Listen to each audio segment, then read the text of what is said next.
Hello, Amy. Hello. I can see you. How are you today?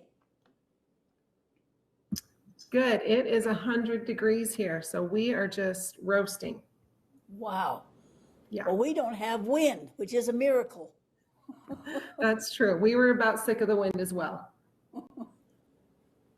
My neighbor lost a whole bunch of shingles off her nice new home. Just they weren't tacked down tight enough, I guess. Anything I can help you with? Comments, questions, anything? Nope, I think I'm good. I think I get everything turned in except for tonight's discussion. Right. I don't have you down lacking anything, so.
Hello, Miss Laura. Hello, Laura. You can't hear me yet? There you are. Hi, Tammy. Hello, can you hear me now? I sure can. I can hear Laura. Awesome. Yep. Louise, Cindy Davis is here. Hi, Cindy. How are you? Hey, you haven't recorded anything on class 5 yet, so just put hi or something so I can give you credit for posting on class 5 because you missed it. Oh, I did post. I did 2 posts on it and I already received credit for my discussion. Okay, all right. I didn't know if it had gone through or not. It hadn't on mine yet. Good. Okay, Good. I'll double check and I'll let you know. Yeah, I don't want any problems. Yep. Thank you. Yep.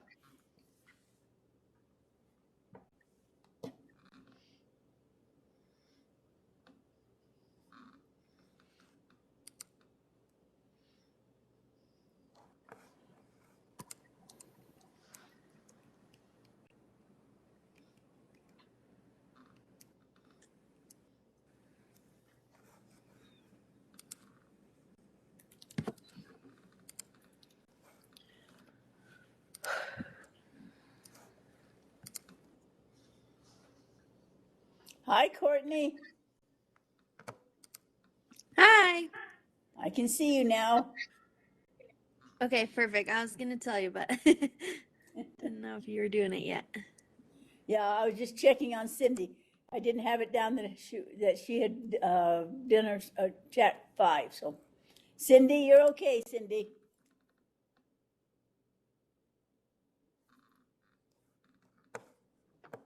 Were you able to see then, Louise, that it was there? Yes, it just came through. I don't know why, and so I gave you the credit. Thank you for. Oh, awesome. Thanks so much. Yep, I don't want any mistakes. I don't either, so I appreciate it.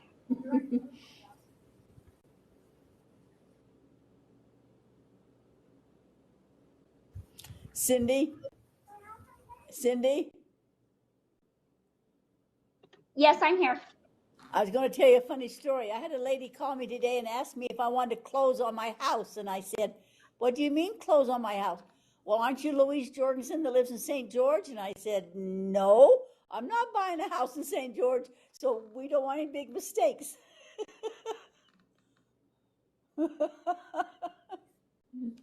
I think I saw Marcia. Marcia, did I see Yes. you? Yes, I'm here. Good. Are you outdoors? Yeah, I've got somebody's coming to work on my kitchen, so it's really noisy inside. But you're going to blow away. Yes. I was just telling her we don't have the wind today for the first time in weeks. Oh, it's not bad though. This is very mild wind compared to what we've had. Yeah, yeah. What are you getting? A whole new kitchen? What are you doing? No, I ended up getting a new oven. Our old one was a built-in. They no longer make built-in ovens, so we have to cut the cabinets to fit a new one. Oh. Well, at least you didn't have an accident or something blow away or, get something nice. Yeah, cross my fingers. Yeah.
Hey, Luis, I'm here. Hello there. How are you? I'm doing good today, thank you. Good. No tornadoes, huh? So far, today's been a good day. Yeah, us too. We didn't get the roof blown off today. We feed cows about 4 o'clock. That's when the wind finally quits here, and so they don't have to chase their food. Yeah, well, the way prices are, that stuff's expensive. You don't want to waste any either. Oh, I know it. Yeah, boy, we could sell that. People want to buy our hay. Yeah. I heard somebody else. Who else chimed in? Teresa Massananti is here. Okay, Teresa, thank you. Mm-hmm. Kayleen Goddard is here. Thank you, Kaylin.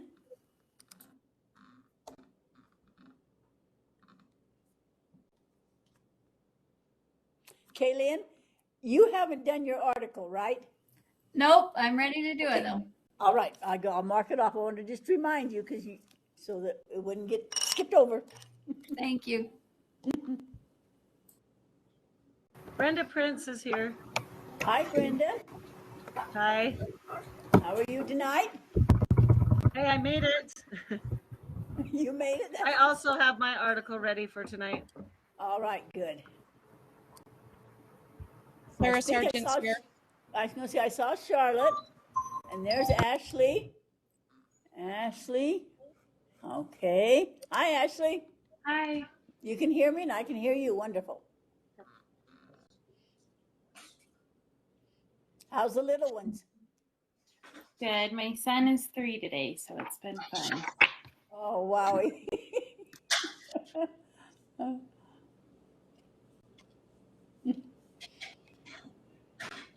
Sarah's here.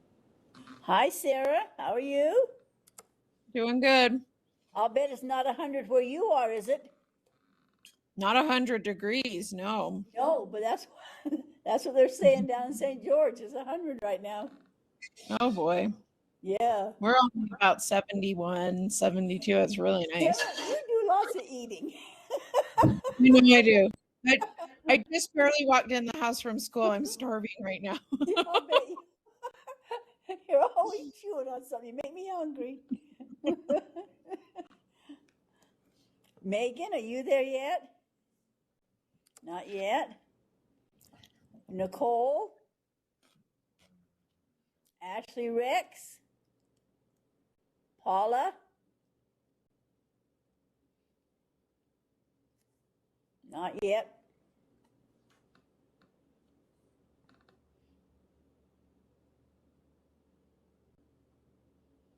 Sarah, how old are your children? I see them going back and forth. They look like maybe they're teenagers or Adults. Yeah, this one's 19.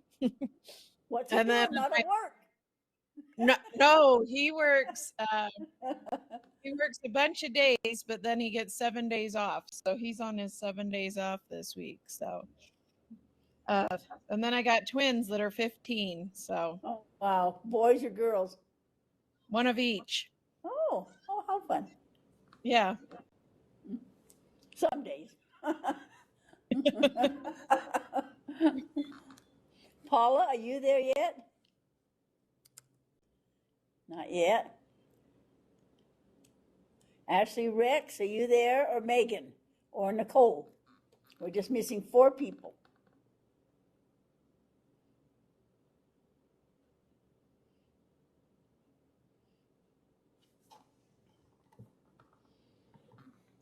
It's just barely 4:30. We'll wait just a couple minutes and let these other 4 people connect.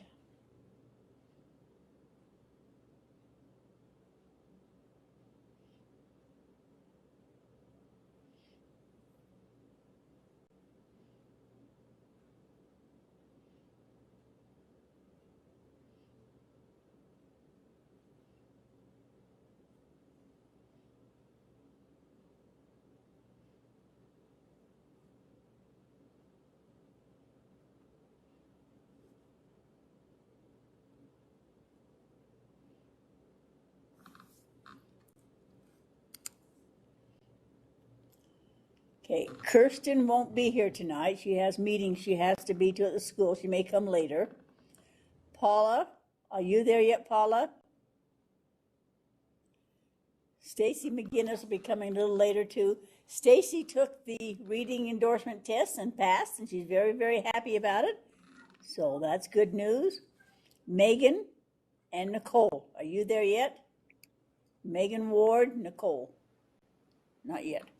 Let's give them just a couple of minutes. I'm There's here. Megan. There's Megan and there's Courtney. There's Megan and there's Nicole. Thanks. Sorry I'm late. I had a BLT meeting. Sorry. You have what? You have a what? A building leadership meeting. Oh, okay.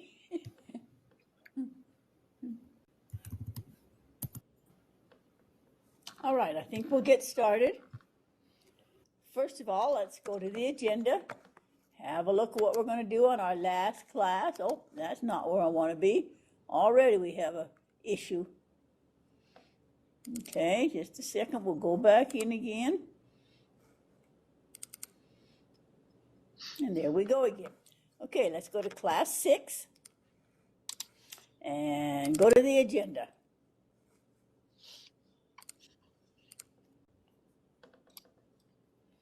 All right, first of all, any comments? There's Paula. There's Paula. Hi, Paula. Now I see you. I'm here. Good, great. We're just starting with the agenda. Anybody have a comment to make? Any questions? Any concerns?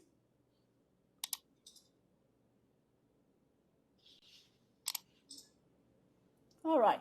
If you read the agenda right here, it says, remember in class 1, we had a handout called andragogy. I want to compliment you on your andrological, that's a big word, andrological manner of responding in class. I think this has been a wonderful class. You have been so respectful, attentive, cooperative, resourceful, responsive. My point is, look at your class members that you have now and that you'll have this fall. No matter their ages, examine your treatment, your expectation, your delivery method, and ponder how effective your basic philosophy of education is as the third teacher in your classroom. There are 3 teachers in your classroom. The first teacher is the curriculum. The text you have to use, or the core, what the state and national standards are. That's the first teacher in the classroom, the subject matter, or what you're required to teach. The second teacher is the activities that you plan, the assignments, the lessons. We talked about the room environment, the posters you have up, the pictures, the things you do. The students learn from that first teacher, and the students learn from the second teacher. And then the third teacher is you. Your personal expectations, your philosophy, your teaching style. And more now, they're asking us to please look at these, and most importantly, the 3 C's of teaching right now. The connection, making a connection, having confidence in those students, and caring about them. This has been a rough year, a rough couple of years. We hope it's going to be better this year. I compliment you on how, even though we've had a few technical problems and so forth, we've worked through it. We've kept a sense of humor. I hope that we're, all together, and I'm here to answer any questions you have. Remember right now that they're really pushing for, let me turn this over, social emotional learning right now. It's the big catchword right now. You may think it's overemphasized or underemphasized. There's a lot of different opinions out there. But Nancy Frey, Douglas Fisher, and Dominic Smith have written a lot of books. And when you see their name, they are researchers, but they're practical researchers because they're teachers. They're in the classroom. They're walking the walk and talking the talk. And they're trying to help students develop essential skills for the classroom and beyond. And so we're going to do some activities tonight that are different or beyond what we've been doing. But we hope that you will improve every one of your lesson plans using the social emotional learning. Just be aware, I was amazed how many of you made a comment about round robin reading. It's been a standard for 50 years. And a lot of you said, I hated it because I got very nervous waiting my turn, or I was the first one to read, so then I got very bored and I didn't listen. So we can improve on some of our strategies, can't we? And I hope that we have taught you lots and lots of strategies in this classroom, because our name of our class is K-12 Instructional Implications, things to use in your class. SUU wasn't real happy with me when I told him I'm not going to use that textbook. First of all, $150 is ridiculous for a textbook. But it was fine about Kirsten going to class, and we did do a couple of the 3 of the chapters about how important it is to get off to a good start, too. But I think this class has been more practical, and I'm hoping it's helping, because this is kind of the picture I like here. I'm not a reading teacher. So if you're a coach, a science teacher, a history teacher, you're the reading coach, you're out of the classroom, no matter what you are, we still need to be a reading teacher or a literacy teacher, or to help any student that we can help. If you remember, I told you a success story I had where a fellow just graduated with his doctorate from BYU. He invited me down because he said, you did have confidence and these 3 words. You had a connection with me, the confidence, and you cared about me. He said, I was a big sports fan and a big sports person that did sports, involvement. I was involved in sports, and I was pretty cocky, he said, and I didn't think I needed an education. But I got older, and you get hurt when you do a lot of sports, and he said, I always kept remembering the confidence you had in me that I could be a good student. Nobody else cared. As long as I could do the sports activities I was supposed to do and score, I was king of the hill. But I really felt we had a connection. He said, you maybe you didn't even know my name. Of course I did, but he said, maybe you didn't, but I felt a connection. So if your students feel a connection that you really do care about them and you do have confidence in them, that's going to help with being the first teacher, the second teacher, and the third teacher. Because sometimes the curriculum that we must teach, we know we must teach it, there are standards we have to follow, but that doesn't stop us from having great activities, assignments that help every student to learn, watching our room environment, not too busy. Remember, I told you they have proven now that a lot of autistic children don't like a lot of things waving from the ceiling or too many colors, or if we use color for a purpose, like red is always the spelling words for the day, and blue means something, so that they have something as a guide.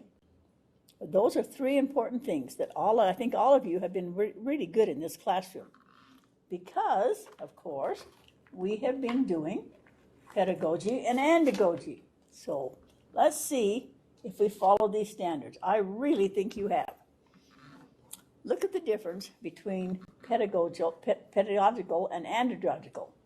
Under the learner, it says, the learner is dependent upon the instructor for all learning. Well, more and more, we're trying to teach students how to be the leader and how to be the learner, and we're going to give you some more ideas tonight of how to involve students so they'll feel like they really belong in the class. And then the teacher just evaluates them. But if you're andragogical, and that doesn't mean you have to be old, you might have a third grade student who is very mature. The funniest story I saw was about 10 years ago. A family moved out here. They were one of the big oil executives when the Uinta Basin started getting the big oil boom. And their students, their boys, they had 3 boys, were very, very advanced because they had hired a lot of very qualified instructors to teach them even when they were 2 years old. So in kindergarten, I was observing a class, and the little boy could turn the manual on the picture that they're supposed to do, the work page, and he could read the instructions. He was in kindergarten. So he was an andragogical learner, and he was still in kindergarten because he could read the teacher's instructions. So it doesn't matter how old you are. It just matters that the learner is self-directed. The learner is responsible for his or her own learning, and self-evaluation is characteristic. And he said, did I read that right? And he'd read all the instructions as a kindergarten boy. So here's the role of the learners. This is on your handout tonight, but pedagogy versus andragogy. So look at your students when the fall comes and see which of these characteristics they have. The role of the learner, the readiness to learn, the orientation to learning, and the motivation for learning. Because you may be teaching 5th grade and have a lot of students in this category, but a few in this category. And you're trying to move them all over here. So they're more self-directed. They want to perform a task. They want to satisfy them. The learning must have relevance to real-life tasks and organized so that they can learn. So those are 2 big names I'd like you to really always think about, is pedagogy and andragogy. When the bilingual had a big emphasis right now, at first, the theory was either melt or get out of the pot. When we started receiving lots of people in your area that maybe were bilingual. But that wasn't a very welcoming or teacher-oriented, so they changed it to be a salad bowl. So think of your class as a salad bowl, because every ingredient in a salad adds to the overall flavor while retaining its unique identity. So we can all be in a class together, and each of us can add something to the class and still retain our unique identity. We don't have to completely get in the pot and melt and all be one color or one nationality or one language or one gender or one anything. Everybody is important in your class. And that makes the biggest difference in success, is what they're saying now. Even though you might not be a reading teacher or you might not be a math teacher, but if you care about those students, they're going to realize it and they're going to work and help you do better in your class. I want to remember, I don't know if a lot of you are using culturegrams. Speak up if you do use culturegrams, please. I'd like to see who does. You're not aware of culturegrams? Well, let me tell you about it then. You find it on Pioneer Library. Just a minute till I get to the page.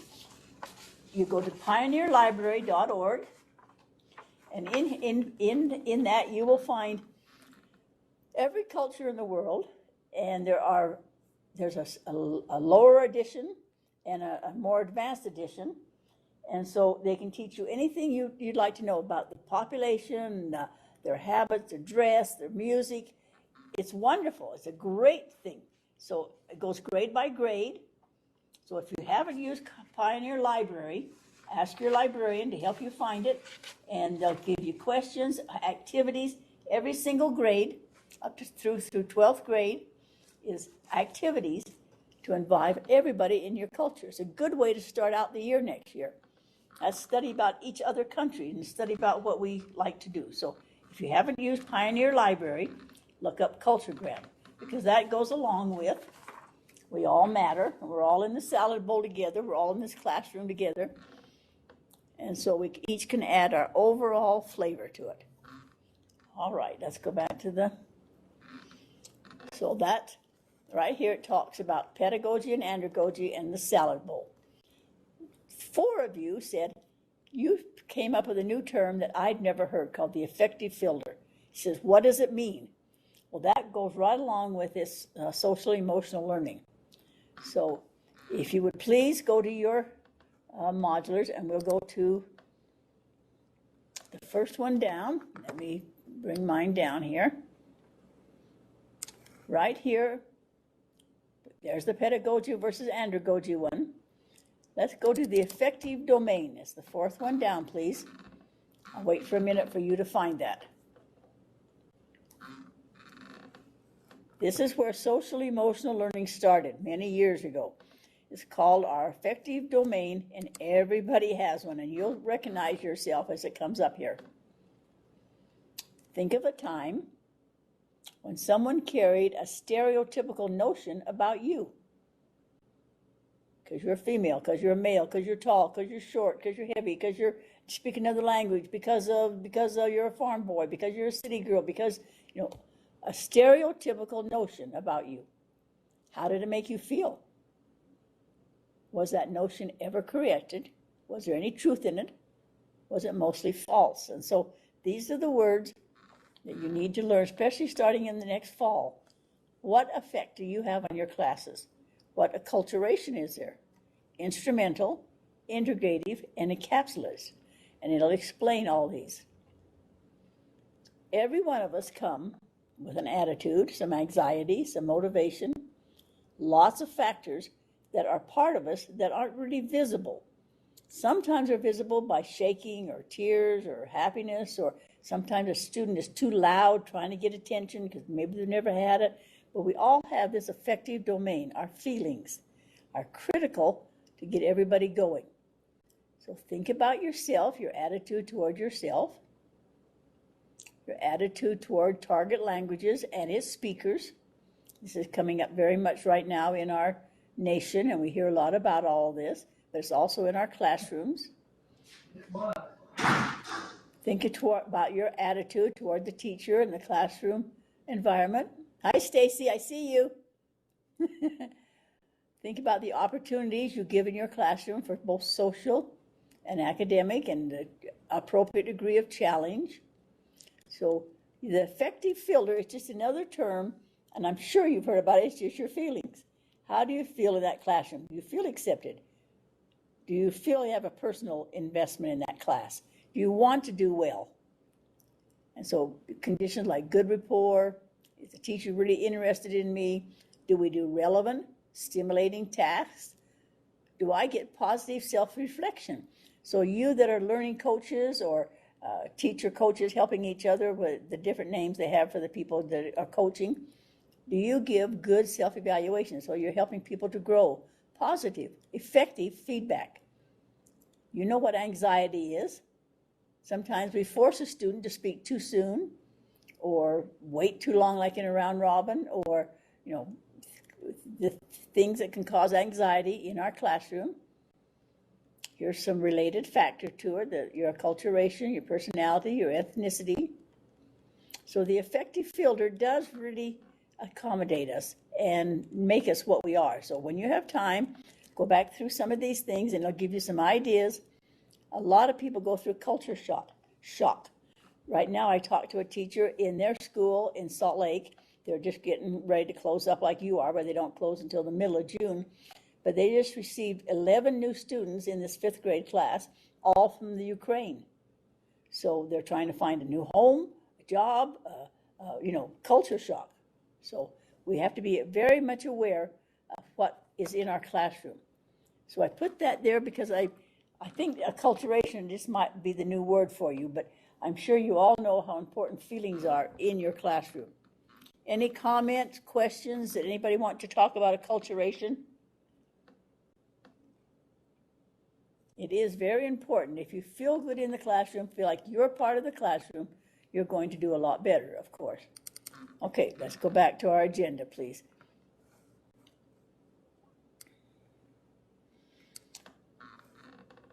A lot of you, well, 3 of you asked this week if I could do some more on comprehension. I put the Ultimate Comprehension Toolkit here. It's number 1. Let's just take a glance at it so that you're aware of what it is. It gives you some great ideas from other teachers. There are Bloom's, using Bloom. We talked about Bloom and Kagan, but it gives you some ideas here on comprehension.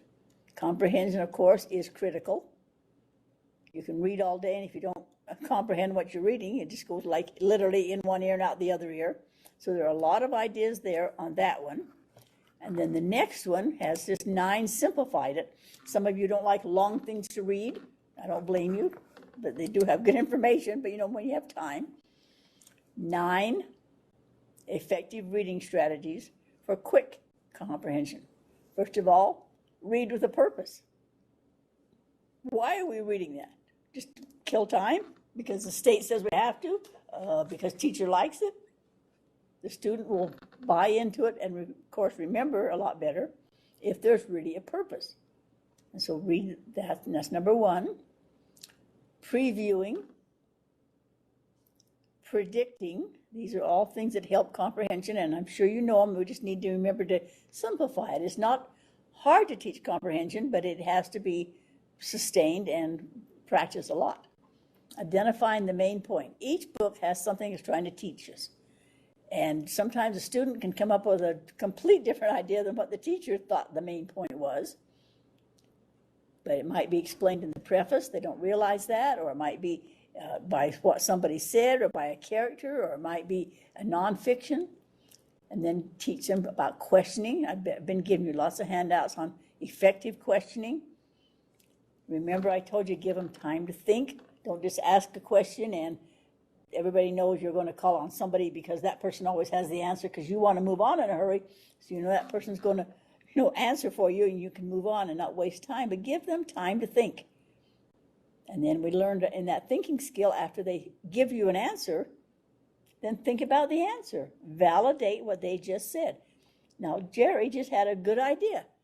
Let's think about that a minute. And all of a sudden he thinks, I came up with something that might be a good idea. Teacher validated what I just said. Everybody's thinking about what Jerry said, and then you can either change anything that needed to be changed or affirm that that was a good suggestion. We need to teach questioning skills, and questioning takes think time. And we get in a hurry. The bell's going to ring. We got to cover the whole chapter. Do we have to cover the whole chapter or really discover the chapter? Discovering is much better than just covering it, because they won't remember it. But if you give them questions, we're going to do some more activities tonight to show you how. We have to think about inference, in between the lines. What's the author trying to tell me? Did he really mean that? Or did he mean, and it gives you some ideas about inferring. That's number 6. Number 7, of course, we talked about that visualization. Remember, there are 6 points to literacy. Reading, writing, speaking, listening, viewing, and visually representing. Doing something with it, thinking about it, putting a picture in your mind, put a picture on a piece of paper, put a picture on a wall, put something to visualize, craft, draw, make a mental image. It'll stick with you a lot longer than somebody's words. When you go think about it later, you'll think about the picture that you drew, or the picture you saw, or the project you made. Project learning is getting to be a big thing. Laura, can you tell me just a little bit what you're learning about project learning? Because that really goes into visualization. Well, the book that you gave me was great because I really hadn't thought of some of the things in there, the planning that goes into it, just the rubrics for projects, the hands-off of the teacher, but the guiding, the teacher guiding the students. Right, right. It's not teacher do. It's not teacher do and show. It's not show and tell. Yeah. Yeah, but providing the supports. And so I'm going to actually buy that book that you lent to me, and I will return it soon. That's okay. But because there just was so much more to it than I thought. Anybody else use a lot of visualization or project learning in your teaching? I'll share. Go ahead. So I teach reading intervention, and so we were doing comprehension, and we were really trying to get the kids to engage, and they were struggling with reading something and then answering questions or showing how they're comprehending. And so one thing I did, and what made me think of it is I just had a student turn it in. And so I don't know if you can see this. Yes, we read a folk tale. I don't know if you've heard the folk tale, One Grain of Rice. We read the folk tale, and their job was to create a graphic novel or a comic strip version of it, to show that they can read something and then understand it by retelling it. And I have a lot of really artistic kids. They do really well in art, struggle in just about everything else. And so it was really good for them to be able to visualize the story. They could read the story. I mean, we read it from a book. They could see the pictures. They could kind of visualize it. And then they were able to show their understanding through visualization, which was awesome for a lot of those students who struggle in about every other aspect of school other than their art. And so it really built their confidence. And a lot of these kids on their end of the year benchmarks did really well, just as a confidence booster, being able to see things in a different way. Exactly. Yeah. And even if you're not a good artist, it means to you, what you draw has more meaning than what teacher just said to me, because now I belong to it. It belongs to me now. Anyone else use it?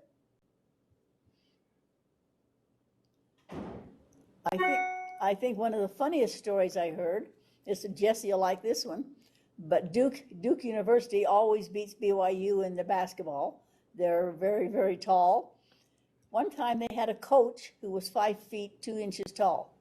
And he said, now, I can't demonstrate to you. I can't have you visualize me running down that court and making a basket, because I'm only 5 feet 2 and I couldn't get it over any of you. So you need to visualize it for yourself. What does it feel like to you? And they hadn't really thought about it. I mean, they knew how to run, they knew how to dribble, they knew all the skills.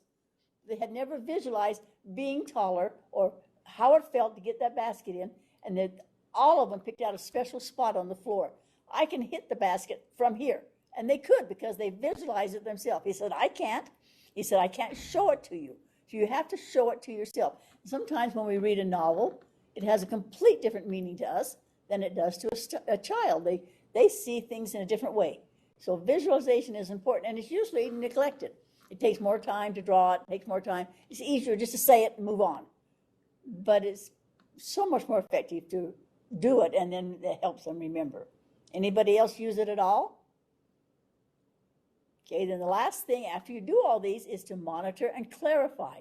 Make sure they're getting the right concepts. And we're going to do an activity in a few minutes to show you all about that, how to get the right things so that they're not going home with the wrong ideas, but stemming from inferring and predicting. And then it's a reading strategy to take your deductions. Remember induction and deduction. Can you remember Sherlock Holmes? Remember I told you a story about Sherlock Holmes. If I had you draw a picture right now, I'd have you draw a dead body on the floor. Sherlock Holmes walks in and somebody said, what happened here? And so then he starts to deduce. Well, the whole big picture is, here's a room. And I showed you a picture of a man laying on the floor, and there was a chair and a fireplace. What happened to that man? Remember last week? You have to go back and look. You can see the picture. Did he fall on the fireplace? Did somebody shoot him through the window? Did he trip on the footstool? What happened to him? And so he'd get the whole big picture and then eliminate. No, this wouldn't work. This wouldn't work for this reason, and you go down, down, down, deduce, D, remember the letter D, down, down, down, deducing, until finally he said, somebody shot him or he had a heart attack. But that's what we need to teach them to do. Take out the things that aren't relevant, move down to the things that are, monitor and clarify at the end so they go home with the right information. So those strategies are there for you too. So help you think about visualization and how important it is. Any other comments about the affective filter and about comprehension? I put some other handouts about comprehension. If you type in comprehension, you will find that there are 6 parts. Who can name, who first of all, who doesn't teach comprehension? Anybody doesn't work on comprehension? See if you can write down 6 levels of comprehension. Write down what you can remember now, and I'll see if I can help you. Take a minute now, brainstorm in your mind.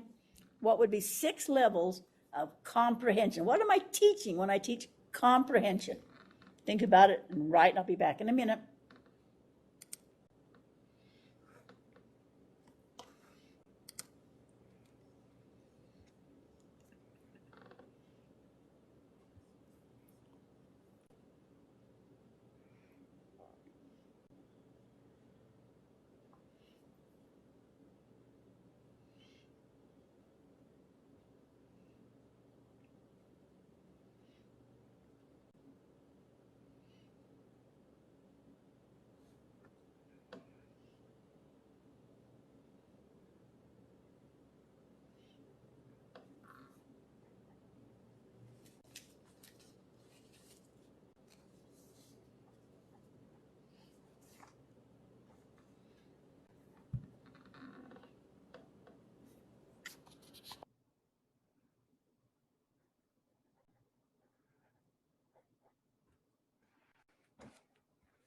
Speak up if that's not enough time. Always give them a chance to say, I need one more time. Some people are slower thinkers, some are quicker thinkers, some want to reevaluate. Give them a time element and say, now anybody else need more time? Right here on our pedagogy, let me show you something funny here. It says the role of the learner's experience. Under andragogy, it says, the learner brings a greater volume and a quality of experience. We had something very funny happen in our family. My daughter and her husband are in the foreign service, so they go all over the world to live.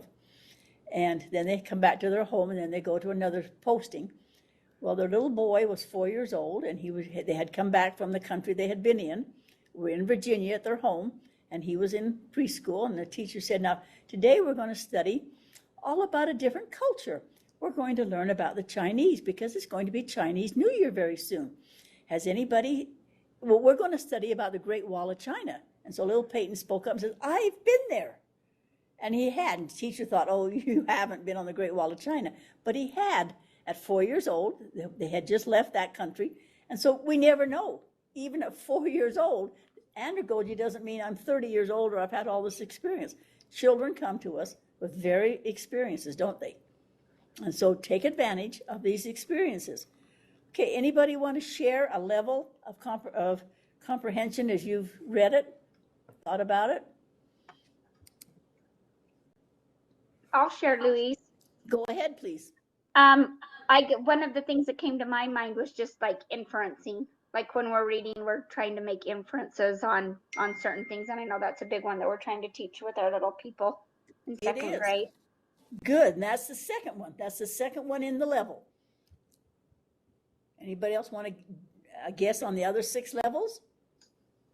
The one that came to my mind was literal questioning, the how, what, when, why, just literal. Exactly.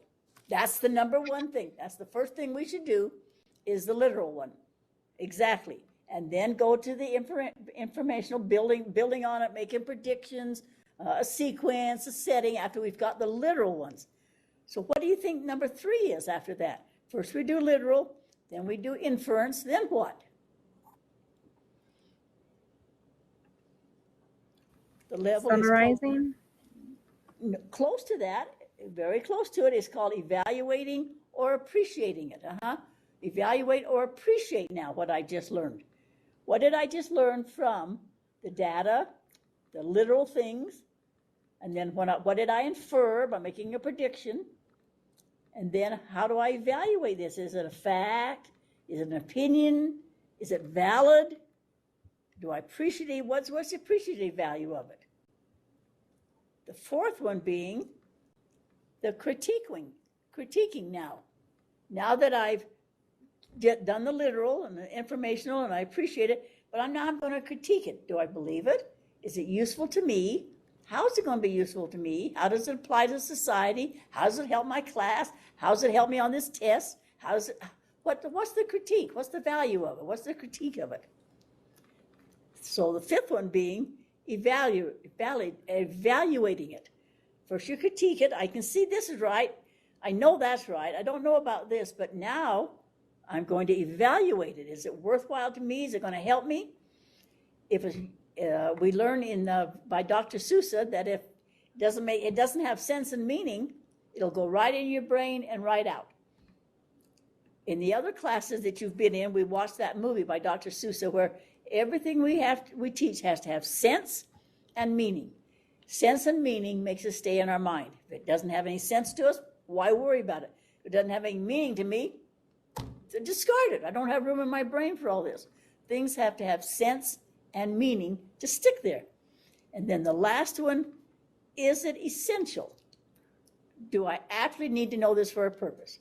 So the 6 levels are a literal, and you can look this up on the internet if you don't believe me, and you'll find a lot of information about it. Literal, and then inferential, appreciative, critiquing, evaluate, and is it essential? And there are lots of activities we can do, like questioning, activating their background, visualizing, summarizing. All those things help them get to these levels of comprehending. The research says, and this isn't real good research, that 75% of what we teach is just literal. 4 and 4 is 10, or 4 and 4 is 10. We just teach facts. And nobody critiques that. Well, 4 and 4 don't make 10. So what's the inference there? Is she doing what does that infer? And what's the reason now? What can I appreciate by that? What I critique? What can I evaluate? And is it essential to me? Does it have sense and meaning? So those are the levels of comprehension. But you can look those up, and I'm sure you'll find a lot more on the internet because comprehension is a big thing. And a lot of you ask me different questions about comprehension. Comments, questions? So we move on. All right. So on our agenda, on our list here of what we have, there's the ultimate comprehension toolkit. You can find some ideas. Those 9 effective reading strategies for quick. The pedagogy versus andragogy. I really challenge you this fall when you get those students in your class. Don't peg them to put them in these different areas, but just watch what they're doing. Following the characteristics, are they moving into andragogy? You'll be surprised. Little children in 1st and 2nd grade can figure things out with some help. So don't just think that's a skill for older people. If you don't know about the affective domain, which is feelings, I'm sure most of you did, but somebody asked, so I put it there. Now, if we were using the text, chapter 10 and 11 does have some key words. So it's a good idea just to go down some of these. We're not going to take the time now, but you can go down them. Do you know what prosody means? Do you know what a Lexile book measure is? Do you know some of these reading skills? Folk tales and perspective. Those are just that the text had that are useful. And I'm sure you already know them. I'm making an assumption here that as teachers, you've probably heard these, and there was no sense having a test on them. SUU wanted you to have a spelling test or a reading test, and I thought, how silly. You know what an at-risk learner is. vocabulary variety, phonemic awareness, children with special needs. These are key concepts from the text, and they are important, but I think you probably had them in your teacher training, so I didn't see any sense of having a test on them. I hope you agree with that. I don't know, maybe you like testing. Some students really enjoy testing. Most don't. All right, let's go back to our agenda. Just a minute till I get it back to where.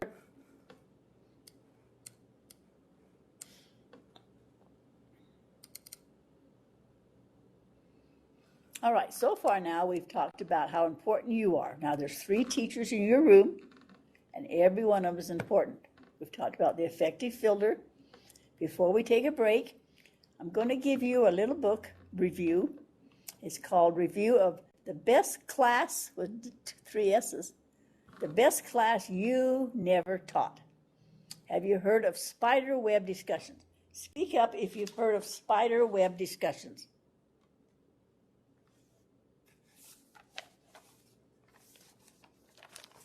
Nobody? All right. I think you have. It's just a new name for something you're already doing, I think.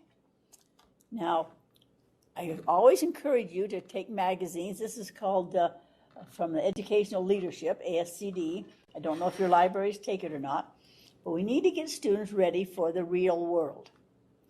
And one of the things that I really liked in this book, I put some of these handouts last week for you. This was one of the handouts from last week. How to revive collaboration in the classroom. The pandemic has put a big strain on group work. What can educators learn from the business world about effective collaboration practices? I'm sure in your classroom you ask them to work in groups, think about it, do a group projects, but do they know how to really collaborate? For a while, people believed that you just let them think and talk and just not structure it, that they would do better if no one was there to really structure it. And then they realized that there are students that are natural leaders, or maybe they just take over, and some students never get a chance or don't know how, that it's really a skill. It's a skill to collaborate. To get good production out of a classroom, you need everyone taking part, and children get left out. So that's a handout that was on last week's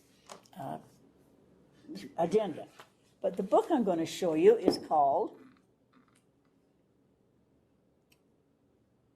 Alexis Wiggins wrote a book called The Best Class You Never Taught. How Spiderweb Discussions Can Turn Students into Learning Leaders. So I wanted to try it out. I bought the book, another one of these little small paperback ones that cost $15 because I don't want to spend a lot of money. So I asked a 2nd grade teacher, a 6th grade teacher, an 8th grade, and a 12th grade to try this, to see if it really had any use to it. And it was amazing that the 2nd grade and the 8th grade did the very best with it and just almost turned their world around. It really, really worked. In the best class you never taught, I'm going to turn it back over here to my canvas a minute, and then I'll read you a part of it. I'll put it here in front of me so I can see it here. Just a second, I'll get to the front page. It's written by Dr. Grant Wiggins, and if you don't know Tig McTighe, J. McTighe, I think it is, Tig, it's M-C-T-I-G-H-E, McTighe, but they have written many, many, many books. And let me get to my first page. I'm having trouble there. This is what he says. One of my pet peeves as an educator is the lack of practical applications for all the great ideas out there in the field of education.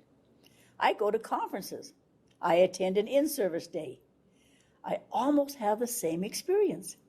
I witness a lot of inspirational ideas, spirited keynote addresses, outside of the box thinking. I come back thinking, I'm going to do these things. Then it's Monday, and I'm back in class. Now what? How do I take those wonderful inspirational ideas and turn them into my class? I call it my Monday morning test. I love inspiration as much as any teacher, and I'm glad that there are presenters and consultants inspiring the masses. But somewhere in between that inspiration and the practicality of using it in my classroom is where I fail. I believe our children should have more creativity, but how? How do I get them to answer? How do I get them to work together? This is the aim of my book, The Best Class You Never Taught. On Monday morning, I tried a spiderweb discussion. It was very simple. I believe the democracy of ideas and the way the book of sharing. I want training in spiderweb. Okay, if you'll go to your handouts here.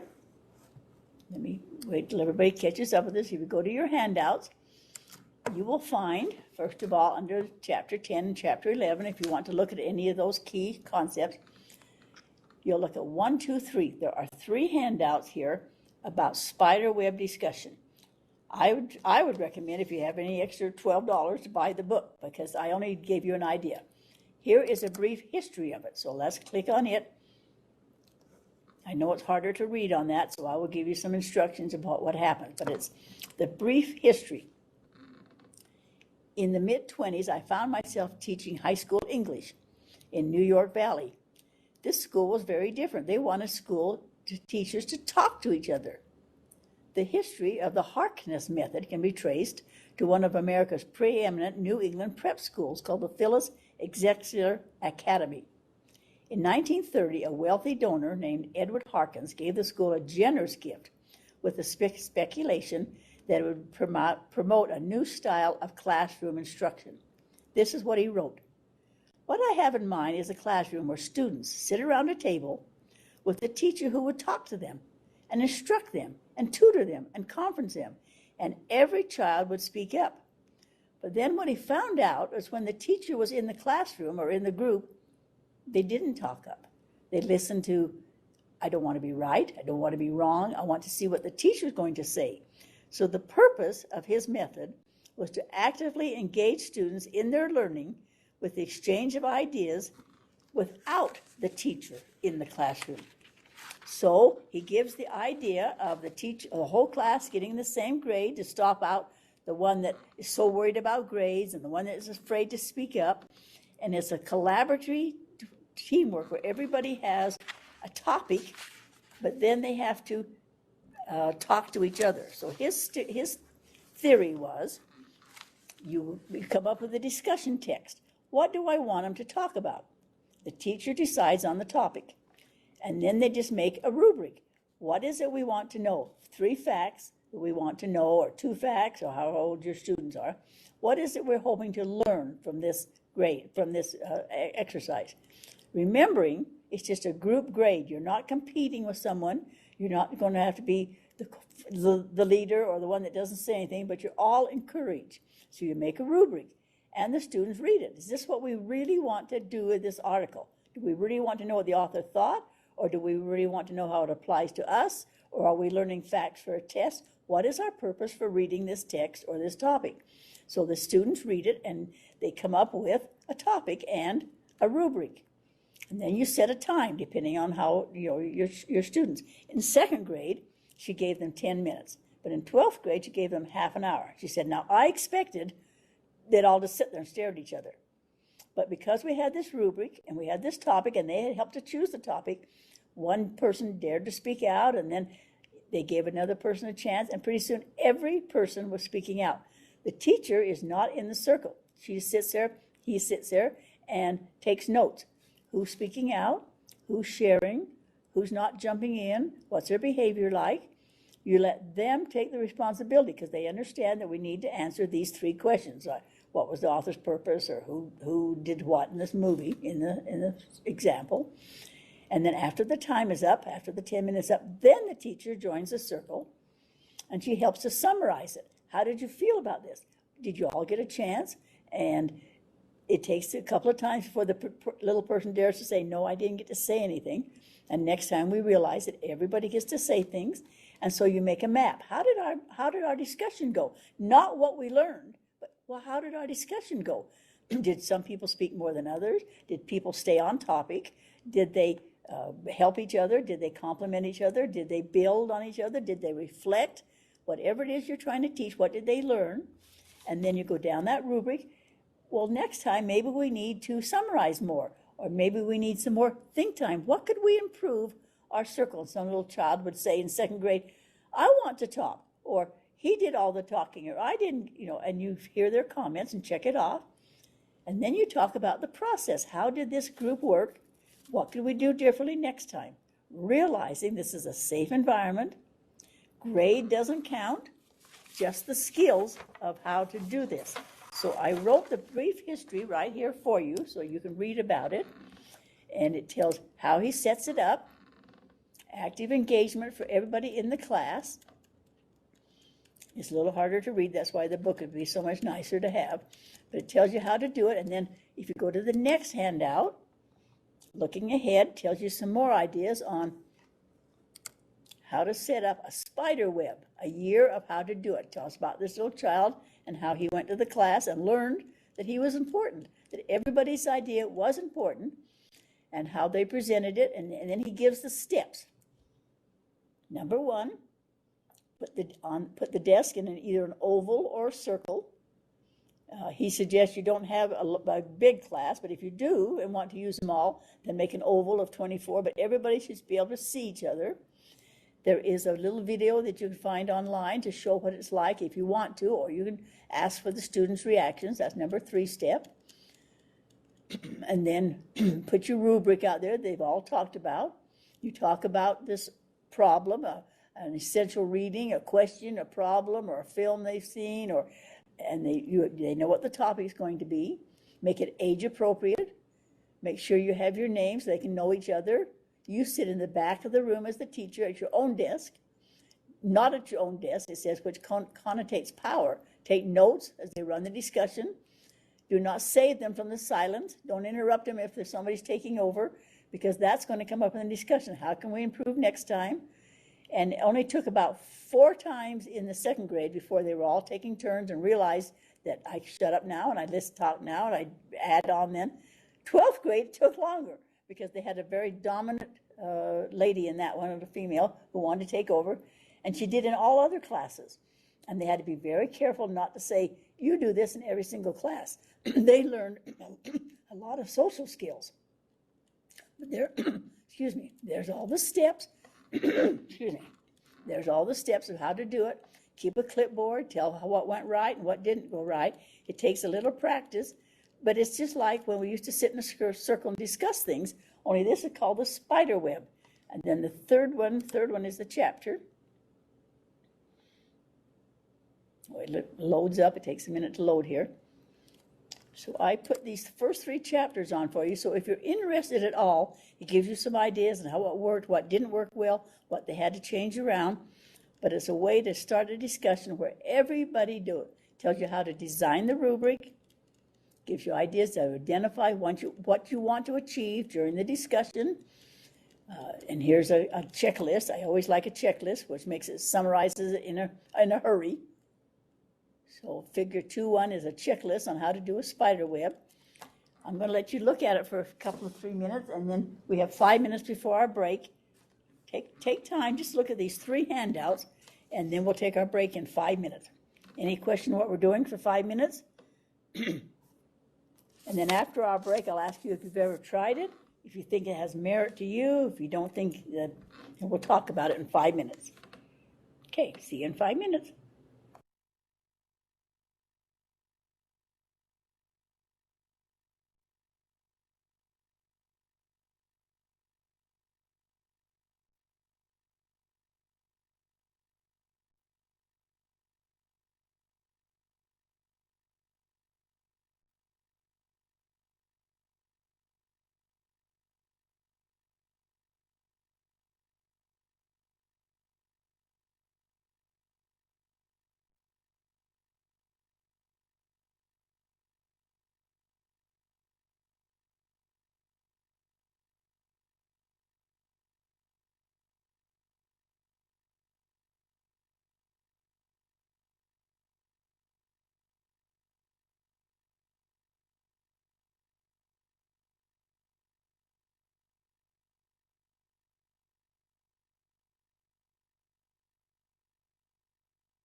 We have 2 more minutes to look it over and then take a 10-minute break. And then we'll talk about it and see what you think.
All right, take your break. See you in 10 minutes, and we'll see what you think about the idea of a spider web.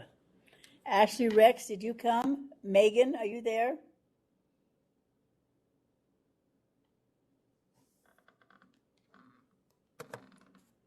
Yep, I'm here, Louise. Thank you, Megan.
You have 2 more minutes on your break.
All right.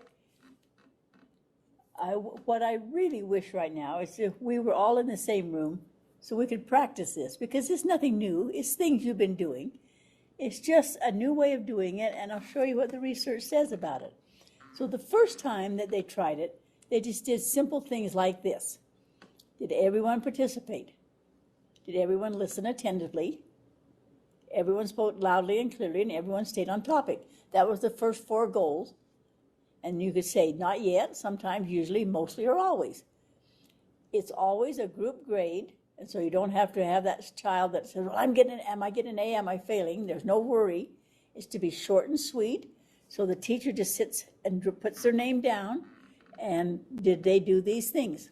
Did they participate, listen attentively, speak loudly and clearly, and stay on topic to give a way to start out? And then they get worried about grades, so you tell them not to worry about grades. This is a more complicated one for older students. Everybody participated in a meaningful and substantive way, more or less equally. That's for older students. That's what the 12th grade ones used, because of course they listened carefully and so forth. And then I went down here along the side, and I kind of hit some of the highlights. It says short and sweet. You don't want it to be a big, long project. You get a group grade, but they always say, does this count? What do I have to do to get my grade? Don't have to worry about the grade. Tells you how to go to your first day. Choose a topic. Figure out how later to weave it in, but choose a topic. What are we going to discuss today? If you're an elementary teacher, it says maybe you've had a story with a conflict. You could discuss the role of the character, or growth mindset. Tells how to do it in a science, health, or social studies class. So it tells how it works from little children up to through the college level. Here's some questions. Do parents always know what's best for their children? Can a hero do bad things and still be a hero? What happened in the past that influences my life today?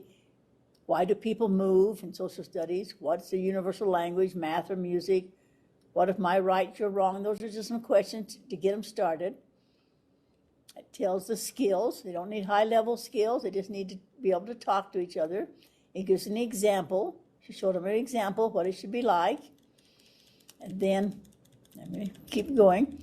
They make a little rubric. Ask them what stands out in that rubric. We organize the setup in the room. If we were here now together, we would all get in an oval or a circle. We set a time that's appropriate. About 12th grade, she thought maybe 40 minutes. The one I saw, she did it for 25 minutes, and that was more effective because they were getting tired. But the teacher is not in the circle. That's the only thing that's a little bit different from some of the discussions we have been doing. You sit someplace away from your desk with a notepad and just kind of graph their conversation, drawing lines like a spider web between the discussion and who talked and who was leading and who was not leading. You kind of graph their behavior. What behaviors are you looking for? Under no circumstances do they jump in and save them from the silence. They learn to cover the silence. I need to make a comment and somebody else make a comment, and it takes a while for them to get going, to feel comfortable. They're not used to talking. They're used to the teacher doing. Let them solve the issue. Make yourself look busy. Don't take responsibility for their ideas. Let them talk for your amount of time, 10 minutes or so, and then teacher comes in at the end. Physically join the circle and summarize some of the discussion. Describe how did it feel to be in charge of your own discussion. And they're usually quite honest. First they'll say, well, that was chaotic, or that was messy, and that was painful when it was silent. But they learn that, and then they share the graph. And did we do this? Did we answer this question? Well, I think this is a good idea. Kind of summarize. Look at our rubric again. Did we agree that everybody had a chance or not? What can we do better for next time? What can we do about talking? And sometimes they get off subject and you don't want to step in, but it says, I treat the talk as if nothing about it was taboo and it's everybody's responsibility. If I say things like, if Alex is too shy to speak up the discussion, how can we help him? Or how can we get there next time? Or if Jake is speaking too much and nobody can get a word in us, what's our plan then for our next discussion? Let them come up with what the plan is all together. Don't let anybody off the hook for their behavior or for their classroom behavior. They began to see they're in it together. It's all a group grade and we need to work it. So what can we do next time? What should we do differently to make our discussion better? And they'll come up with ideas, even those little children. Well, I don't want to sit on this chair because my feet don't touch the floor and now my feet are asleep. Something like that you hadn't even thought of. And so they share it, but they love this independence. What do you think about? This is your voice. He says, I get a thrill every time that they figure it out. And then here are some non-negotiable things. You must sit in a circle so you can see everybody face to face. The teacher must be silent upon the agreed discussion time, observing, unless you get so emotional that you know when to step in. After the discussion time, there must be 10 minutes or so to assess, provide feedback, receive feedback, debrief, and then use clear criteria. How did we do as a group today? If you were going to give your group a grade today, what grade would you give it? You don't have to grade. There's no teacher interference, and they're not sure what the research says about it. It says they question if that's effective, and they're finding that businesses really like it because people can now talk and acknowledge it, that they can share ideas, and it talks about what the growing research bears it out. And there's been a lot of research using this spider web because everybody has it. The first thing you need is a clear rubric. What is it we're looking for? When you first start out, it's just participation. But then after that is, did we solve the problem that we're doing? So read it over and see what you think about it. Any ideas just off the top of your head? Anybody want to make a comment? I can see some sense of this. I don't see any sense of this at all. I won't be offended one way or the other. So if you want to say something, go right ahead. And anybody want to speak up? So I have a question. Uh-huh. Is this kind of like a Socratic seminar? Is that Yes, coming the from that. same Exactly. concept? Exactly. The Harkness methods come from the Socratic scientific method. Yes, exactly. And do you like that or not, idea? What Yes, I like it. 4th and 5th grade teachers like it. They like the collaboration in it. I've only seen it in the upper grades. So Yeah, that's what I thought. I thought the 2nd grade, it won't work at all. But at first they kind of giggled, and then they looked at each other. Their question was, how do we share the balls at recess? Apparently they only had 5 new soccer balls, and of course every child wanted one.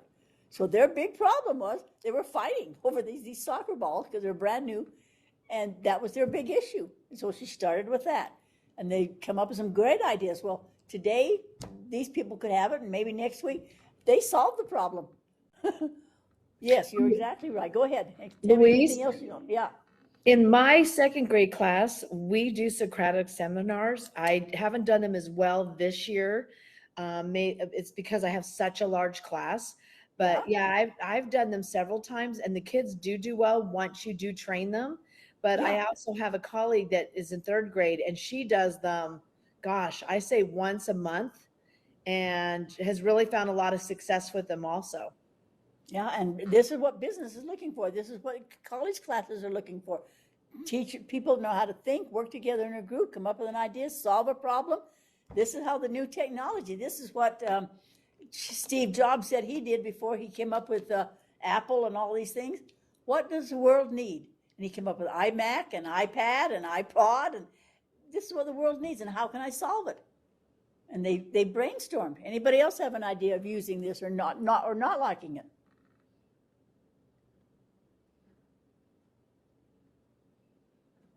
It says first two or three times, don't get discouraged, and don't step in, don't solve it for them. They're used to somebody always solving for them. You're making learning leaders, and you'll be amazed at the ideas. And I was amazed to watch the second grades. The sixth grade didn't do as well. And I believe, just in my own personal opinion, they had all the boys in one and all the girls in another. And I would have mixed it, but it wasn't my class. I would have put it so they had a share. And I don't know if that's why it went wrong or not, because it just didn't work. But in the second grade, the eighth grade, the 12th grade, it was very effective. And the sixth grade is going to try again and see what happened. So that's just one idea, the best class you never taught, and how to make them a learning leader. And it says it has to be a safe place. Everybody's ideas can be and have practical considerations. Those are the non-negotiable things. So I wrote down the first 3 chapters for you, just something to think about as something different. I also brought this today. This might be something that people are interested in. If you're interested, I can put this online. This is how to teach math with foldables, and it's just nothing but ideas of how to do tables and charts, problem solving, scatter, metric, distance, all these things with just foldables. So if you're interested, I can put it on. If not, we won't waste our time. All right. Now, let's look at our agenda. We're going to go now to reports of strategies and articles, so people won't miss out doing their thing. So let me show you where we're at so you can understand. I don't want anybody to get lost. It's harder not to be together in the same room, but that's okay. We can do this. Get the agenda to open up. Okay. All right, we're down to this point. We did look at the terms. We reviewed the spider web, down reports of strategies and articles. Who needs to do a strategy or an article for your credit tonight? Speak up if you need to do it. I need to do mine. Okay, go ahead, Brenda. Okay, so I was just scanning through some of the resources that you listed on our Canvas. And one of the articles that caught my attention was, now I lost the title to it. Okay. The techniques in teaching listening skills.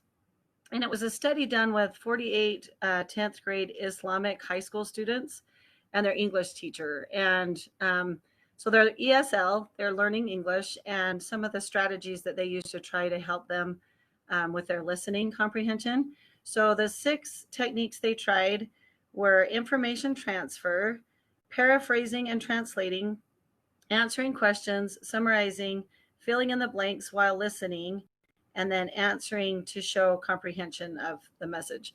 And they had different ways that they taught them, the information. Some of it they watched something.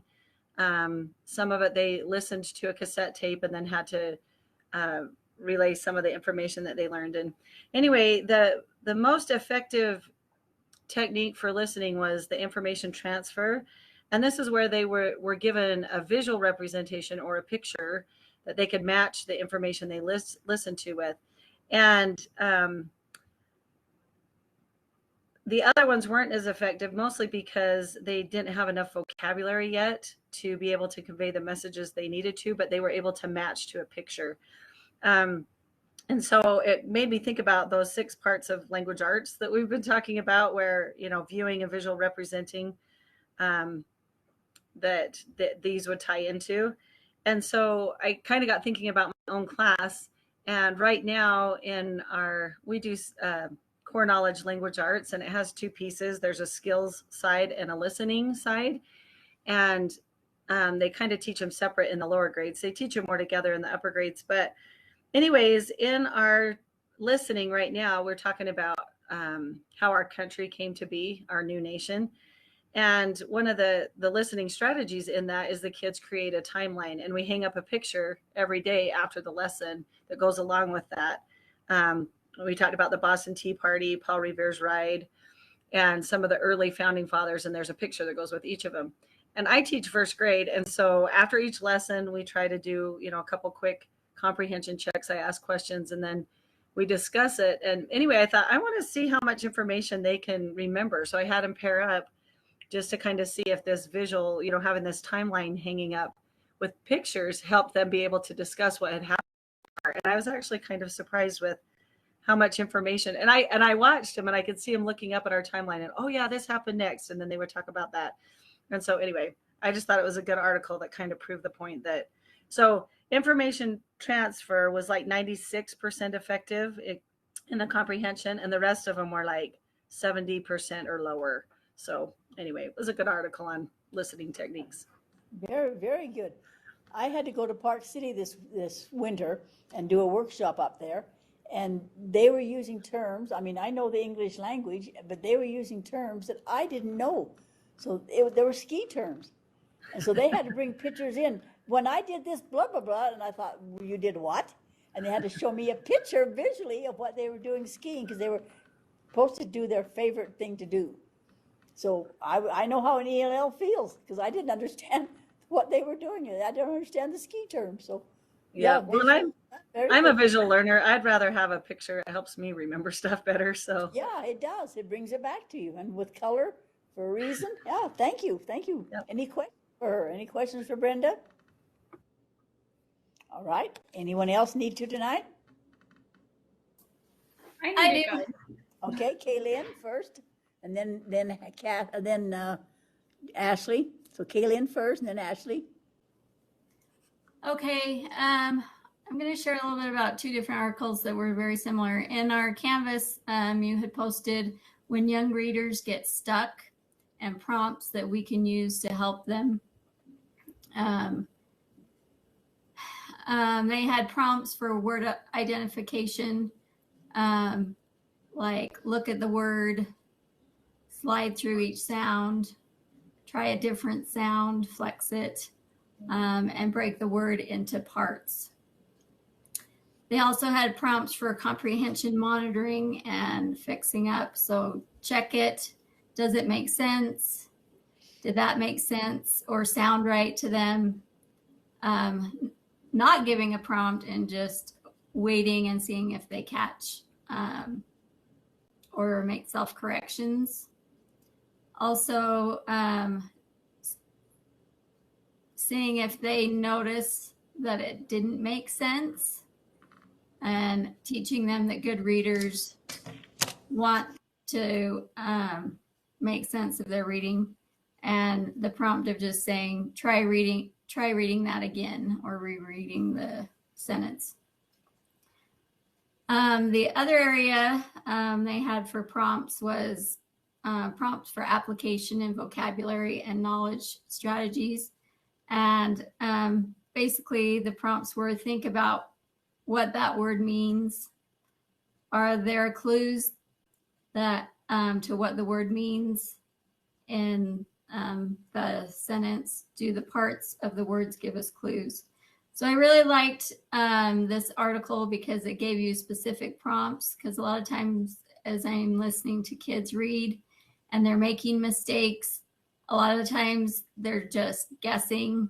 They're not really making the effort to decode it or to understand it. Sometimes when we're working on fluency, they're just reading as fast as they can and not thinking about what they're reading. So their comprehension gets hit.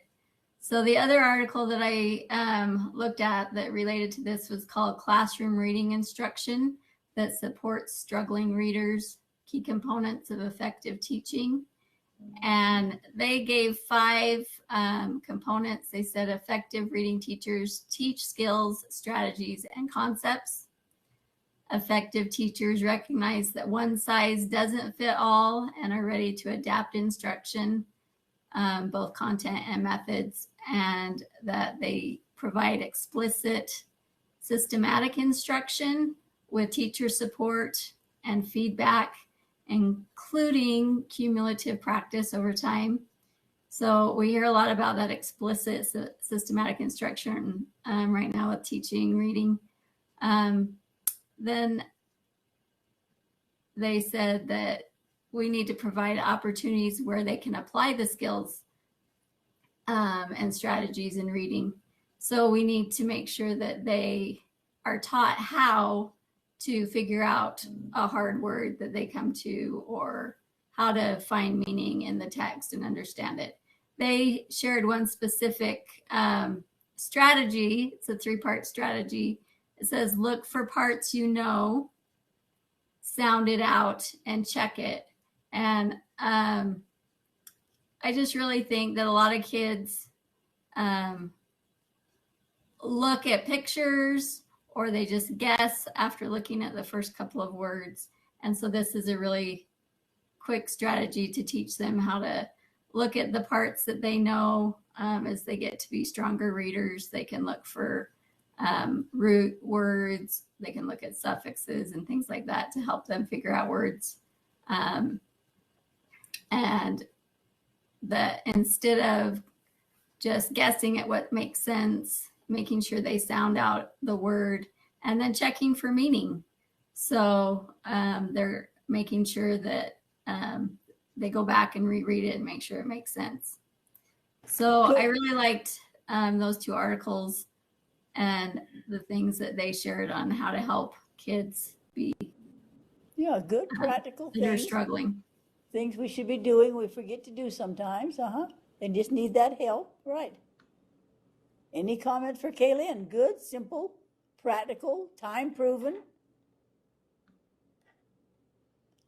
I was watching a group the other day, and they were talking about their spelling words and what they thought the spelling words meant. And they got all through, and one little girl said, but when's the lady coming? And everybody said, what lady's coming? She said, well, we keep talking about miscellaneous, but I don't know where miscellaneous lives. And she didn't understand it was a spelling word called miscellaneous. I mean, as simple as that, but she didn't understand. And simple, plain things of questioning, sound it out. What does it mean?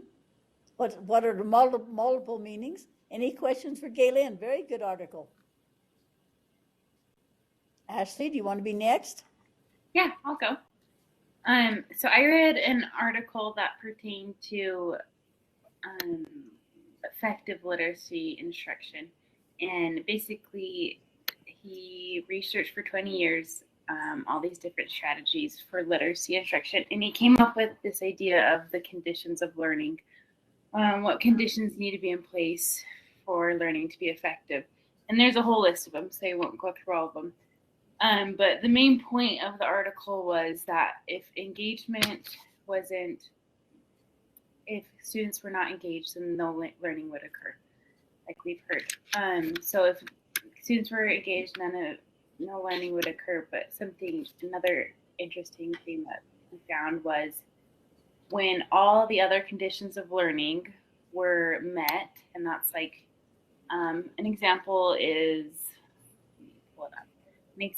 being immersed in the classroom, having responsibility, and expectations and demonstrations. When all of those other conditions were met for literacy instruction, engagement would occur. So it was kind of interesting because it built on the fact of trying to engage your students and what conditions need to be in place. So that was the main point of the article. Yeah, and that goes right along with the spider web, because the teacher's not there to tell them everything. They're actually engaged, and they're listening, and they always remember what they say. Yeah. And pretty soon they learn to remember what somebody else said too. But at least they remember what they said.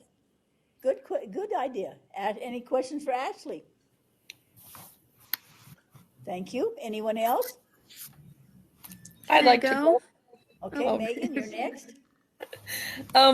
So mine was the one that really stuck out to me that I found was no such thing as a bad kid.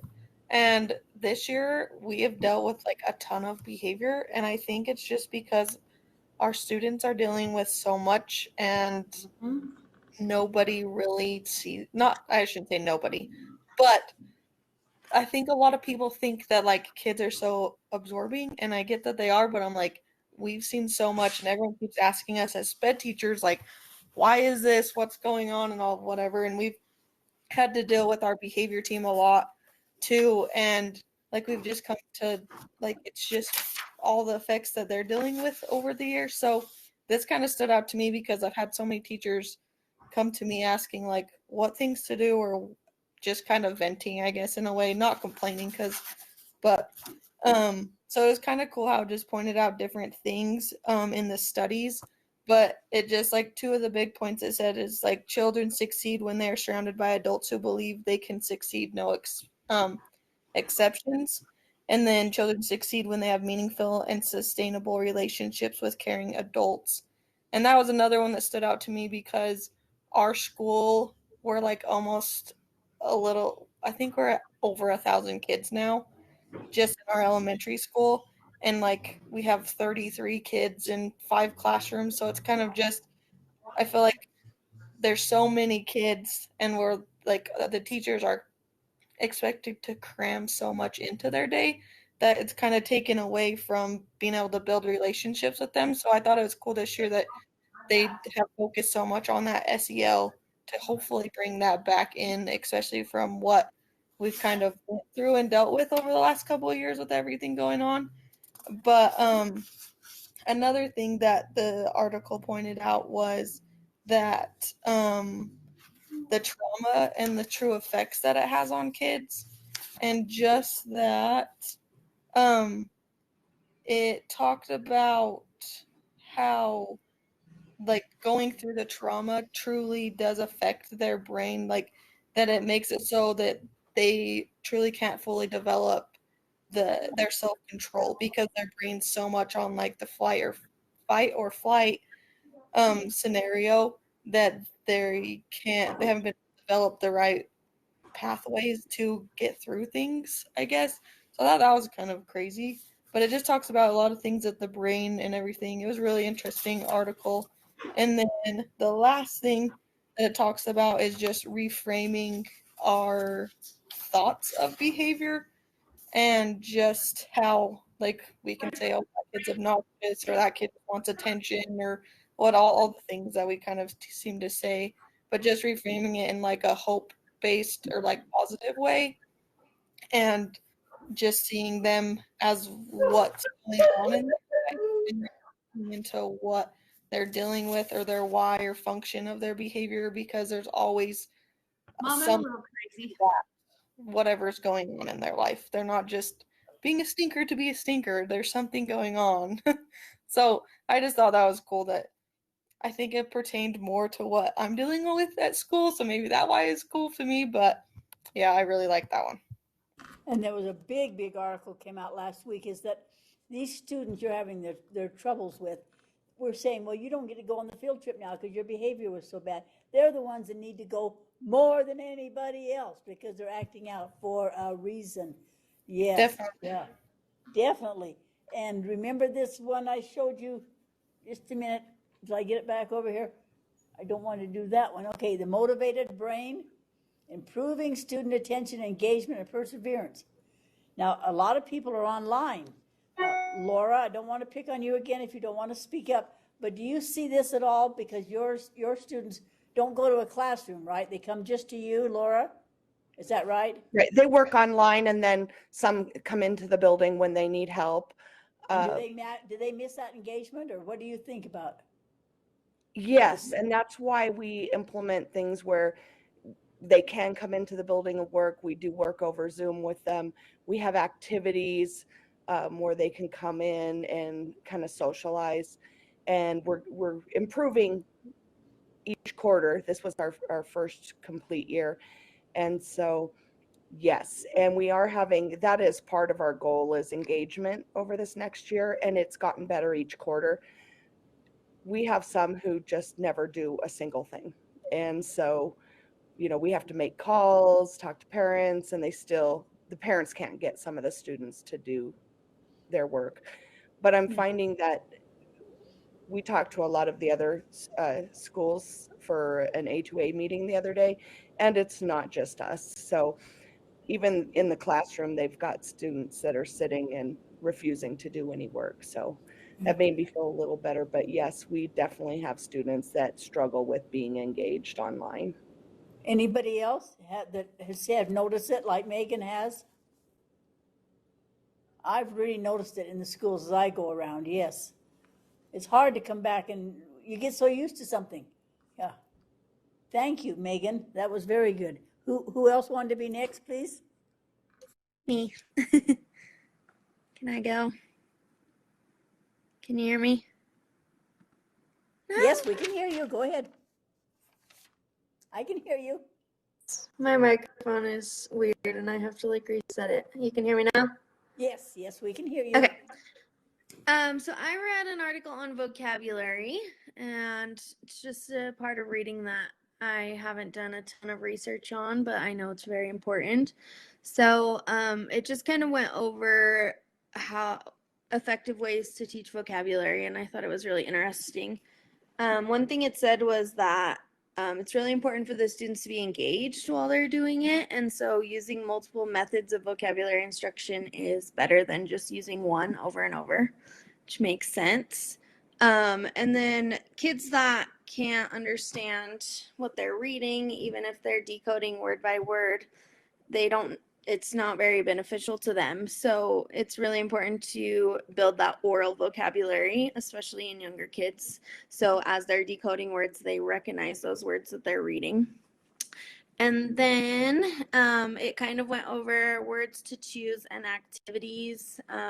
Some activities that were really good for students were using graphic organizers and like the Freyer model, using pictures to have them like physically sort the words, doing gestures for the words kind of brings in that total physical response where they're actually connecting it to their brain as they're doing it. And then teaching them word part meanings. And then it also said there are 4 main types of effective vocabulary instruction, and that's just providing the students language rich and varied experiences. So that would be like through read alouds, you're talking about what words mean and context and things like that, and just providing language rich, which we've talked about in this class. Teaching individual words directly, and then teaching word learning strategies. So when they're on their own, they can figure out words through context or word parts. And then the final one was to foster word consciousness. And that was like the teacher modeling like interesting words that they notice and pointing out cool words and how different parts of words are interesting and kind of getting that student buy-in. So, and then lastly, they talked about how important it is for English language learners and that it should be incorporated across all subject areas, and that they really like can't get ahead if they can't get up to that academic level, and they need that much more intervention with vocabulary. Otherwise, they're not understanding the content. Exactly. If you don't understand, you're not getting it. We're going to look at it kind this of all book makes in a few sense, minutes. but yeah, we're going to look at this book in a few minutes. 7 steps to a language rich. So important. Yeah, we'll look at that in a minute. Yeah, very good. Awesome. Any questions for Courtney?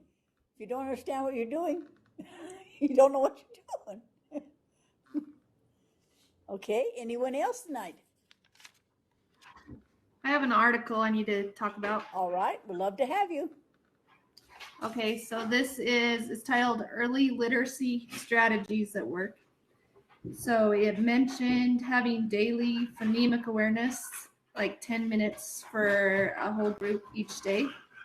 She felt like that really helped. We can't see you. Can you put your camera on so they can see you or not? No, my computer's broken. All right, that's okay. I just want to make sure you... Yeah, and my dogs are fighting. So, and then it said application, application, application. I do, we do, you do. Gradual release, basically having the students practice a lot while you're teaching. And then having them frequently read familiar passages to Kiki and Dexter. Shh. Gosh. To have them increase their fluency. And then it's talked about something called orthographic mapping. Instead of teaching sight words, you map out the sight words and split it up with the parts that can be decoded and those parts that they need to know by heart. So they're not having to learn the whole word. So I tried that with my daughter and I felt like it helped. And basically it's about teach reading explicitly and systematically. So she used those 3 strategies. Very good. Yeah, very things we've been taught in all our education classes and things we can always improve on because they're critical. Simple skills are critical. Exactly. Very good. Any other people need to do it tonight?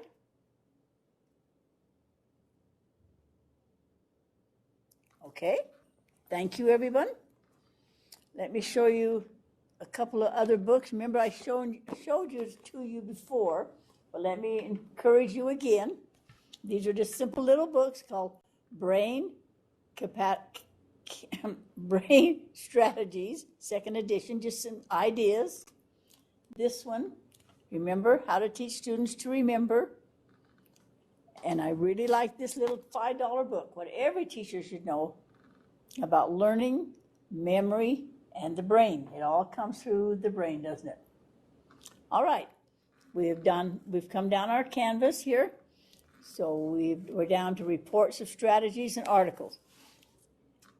All right, now I put some handouts out. Oh, let me tell you, first of all, you'll love this. On the regular campus, they ask you to read 30 articles and report on 10 of them. So I thought 3 is all you had time for. So I hope you found articles of interest. You can also, of course, always download any of them you want to download. Tonight, these are the ones that I loaded down, and we're going to talk about it in just a few minutes, this language-rich classroom. There are 7 handouts I put there. We've already talked about the comprehensible toolkit. So let's go to the strategies, and let me just show you what's here so that you'll know when you have time to do them. Let me go down again. Okay. So we did this. We did chapter 10, key concepts, and chapter 11. 1, 2, 3, that's the first chapters in the spider web. It's not something brand new and, bomb throwing, but it's just a way to do discussions because it's a group grade, because there's no pressure, because the teacher isn't involved, teaching skills. After a while, we'll look here. First step in the language rich, 2nd step, 3rd step, 4th step, 5th step, 7th step. It's simple. It's a very simple book. I like simple ideas, practical ideas. Okay, I put one on here called Informational Literacy. We haven't talked very much about informational literacy. In the last 30 years, mankind produced more information than in the previous 5,000 years.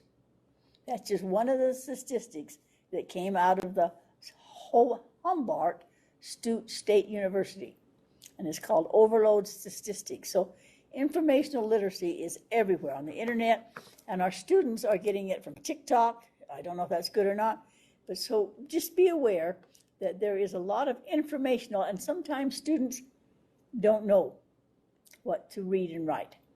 And so watch your students and see if you can guide them in a way that we think, is appropriate, because there's so much information out there. Not all of it true, and you read about scams that happen and older people that believe things, and right now they're saying half the things we read in about the war is not true. I don't know. Just be careful and let them know that everything they're reading might not be a fact. The next one is just called some enrichment activities.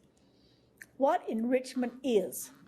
It's thinking, not memorizing, using and applying, not just acquiring facts, broadening and deepening, not just memorizing concepts, thinking above the recall level. Recall just is regurgitation. You just, teacher tells you and you regurgitate it back in either verbal or on tests, so it should be more involvement. Students involved in their decisions, it should more than teacher directed. Application instead of more of the same. Producing knowledge instead of consuming, and that's one thing that spider thing discussion makes you think about. You have to produce your own thoughts, then somebody else questions you or builds on it, and it's a very effective way to produce knowledge. Relate facts to one another instead of just isolation. Problem solving instead of just giving the answers. Being creative instead of not thinking at all. Engaging in your own meaning making instead of just studying others. Building on student interest instead of non-attention to what the students are interested in. Involving students as co-learners instead of all predetermined by the teacher. I know that that's what we've trained to be, is the teacher. We need to involve the students. Critically evaluating data instead of just accepting. You read data all the time that students are doing well or they went down up, or there's statistics everywhere. And do we just accept them or do we critically evaluate them? Stimulate and encourage gifts and talents. Working on investigations, nurturing creativity. Just a simple idea of what motivation is and what it isn't. A whole bunch of things just go down. How many times do I go down this area instead of over here? So that's just another one idea that, just a quick one, just kind of look at ourselves. So what is critical literacy, even in the primary grades? What's critical literacy? Dr. Alan Luke makes it clear that critical literacy is a new basic, a necessary life skill. Our youngest learners are able to start thinking critically at an early age. So it gives you some ideas about critical literacy. How important is it to teach literacy in all content areas? So whether you're teaching kindergarten or college, it's an ever-century skill. Literacy is important, and it's what keeps the nation going. It's what started technology. I don't know, it's going to go into electric cars now. Who knows where it's going next? So it's just an idea for when you have time to read that one. Here's one called Reading Instruction for ESL. It takes a minute to load it here. The internet isn't as fast here. Okay. Some things to help the language minority student in your class. So I'll let you read that if you have the time or have the interest in that one. 30 things to know about adult learning. Now, we started our classes talking about Kristen, who was going to school. This will load in just a second. And we talked about what a 3-year-old does and how important parents are. Then we talked about the early years, and they gave you lots of activities that you could have done. I told them that you could not leave your classrooms and go visit other classrooms and observe and do all the things they want you to do on campus. I told them that you could read articles and we could discuss it. But now we're up to adult learning. And how do we encourage adult learning? How do we help them? It gives you some ideas here. Now, I bet if you look around your area, you will find some teenagers who are dropping out and are considered adults, or even their parents. And you'll find a lot of people need life-changing events. There's been a marriage, a divorce, a new job, a promotion, lots of things, and they do need help. So whatever you can do to help the people in your area as they're moving in. They found in Salt Lake, as the Ukrainians are coming, they were not aware of open libraries that didn't charge you. I mean, we think a library is a place to go and books are free. I guess in their country it wasn't, and it's something they didn't have the money for. I mean, there's a difference here. So be aware of whatever you can do to help people. Gives you lots of lists here of things you can do to help adults. We taught adult ed for a while, and we found a lot of people need help. And also, they're saying that periodicals are causing a challenge. What should people bring? George Norville did a science study in 1966 and realized how hard it is to use magazines, periodicals in education. I don't know if you're finding that trouble or not, but this was his research study. Tells how he set up his study. And they were asked to be given a list of magazines, And I'm just wondering if we gave our students a list of magazines today, I'll bet they don't read magazines. I bet they read everything off the internet. Do you think that way too?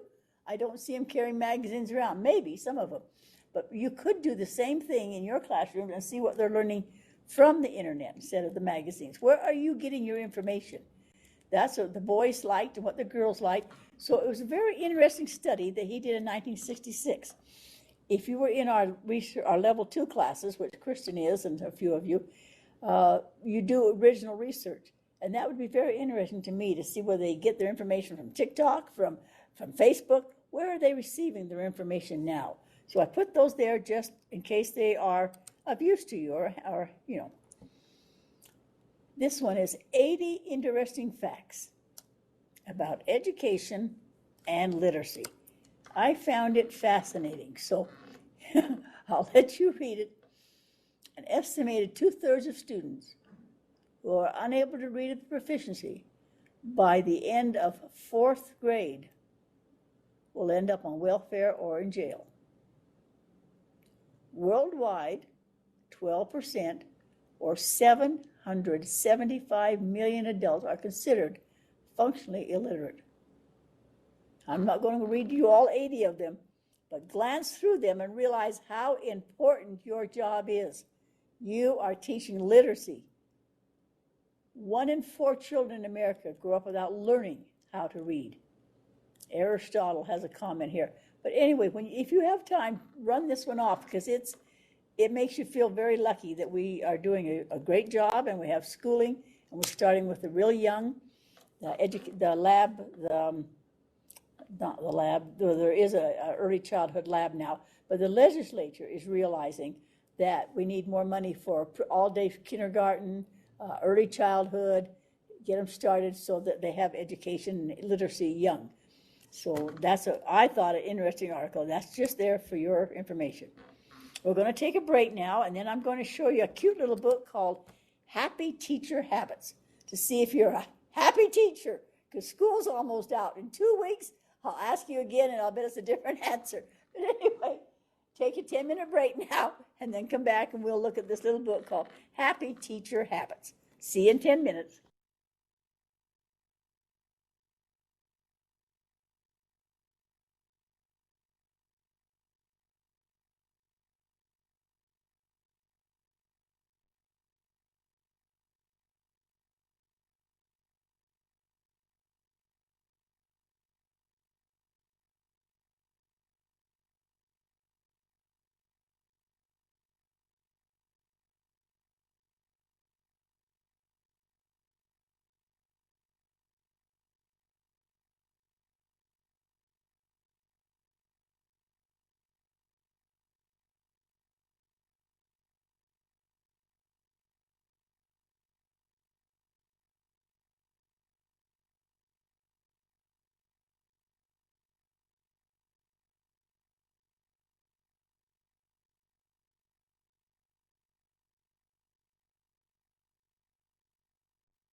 Louise, Yep.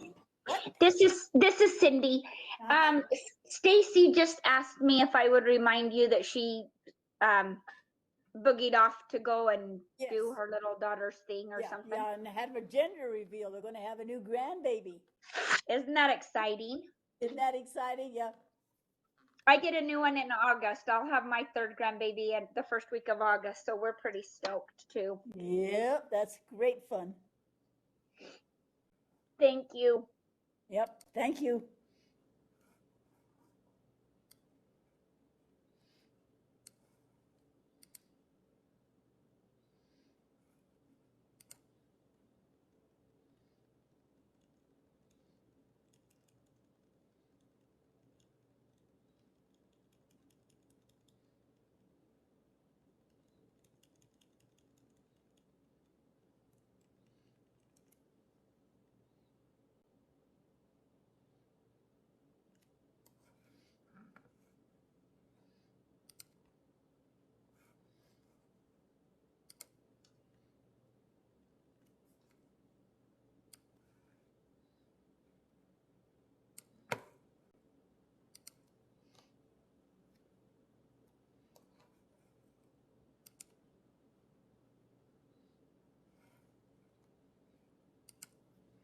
You have 2 more minutes on your break.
All right, the little book that I'm showing right now is just another one of those little $5 books. It's called The Happy Teacher Habits. 11 Habits of the Happiest, Most Effective Teachers on Earth. Now, I have put them on the list here, but sometimes they're harder to read on the internet. So I'm going to put this list right here, make it bigger, get it to bend. Okay, it has 11 chapters, and I have copied the chapters for you, so you have a copy of the whole book. You don't need to buy this book. But I'm not going to tell you all about it because it's a story of teachers, and some are happy and some are not happy right now. And these are things that they suggest. Number 1 is narrow, and it talks about focusing on the 20% that makes the biggest difference in your happiness and your teaching success. What really makes you happy and what makes you happy about your teaching and your life, and focus on those things, because we are getting a lot of feedback right now, and not some negative, and money and students and parents and the end of the year and testing and so forth.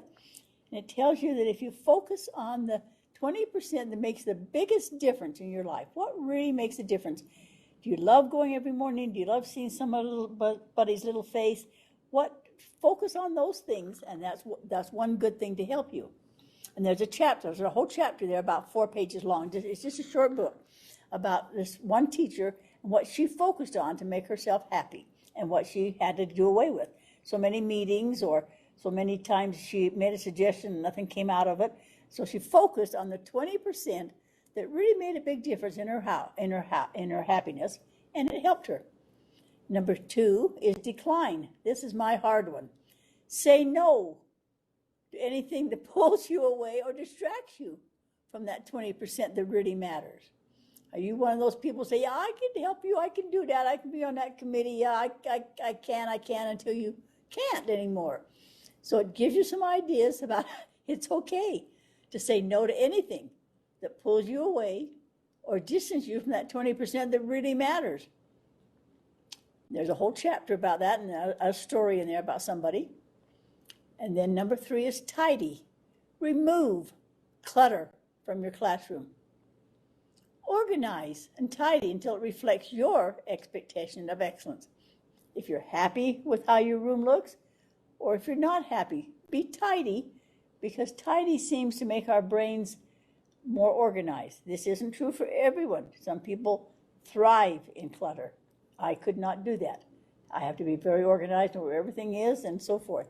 But if that's one thing, that's one way to be, if things are tidy and it's bothering you, take the time and do that and it'll help you to be happy. 4, inspire. Rid your classroom of external rewards. Instead, create an environment that encourages intrinsic motivation. What makes you happy in your classroom? When you walk in, you see the pictures of your children or achievement scores or just what makes you happy? Ask the children. What do you like most about our ward, our classroom? What makes you feel so good to be here? Your smiling face teacher or something, but ask them what inspires them and what inspires you when you walk into your classroom or to your home or to wherever you are. But these are mostly about teaching. 5, improvise. Be an expert in your content area, which you are. I am amazed at the things you have shared with us. I've loved your discussions, your articles that you found, your reasoning. Lean on your natural ability to improvise. Teachers have to improvise, don't we? And we do a great job of it. Number 6, bridge.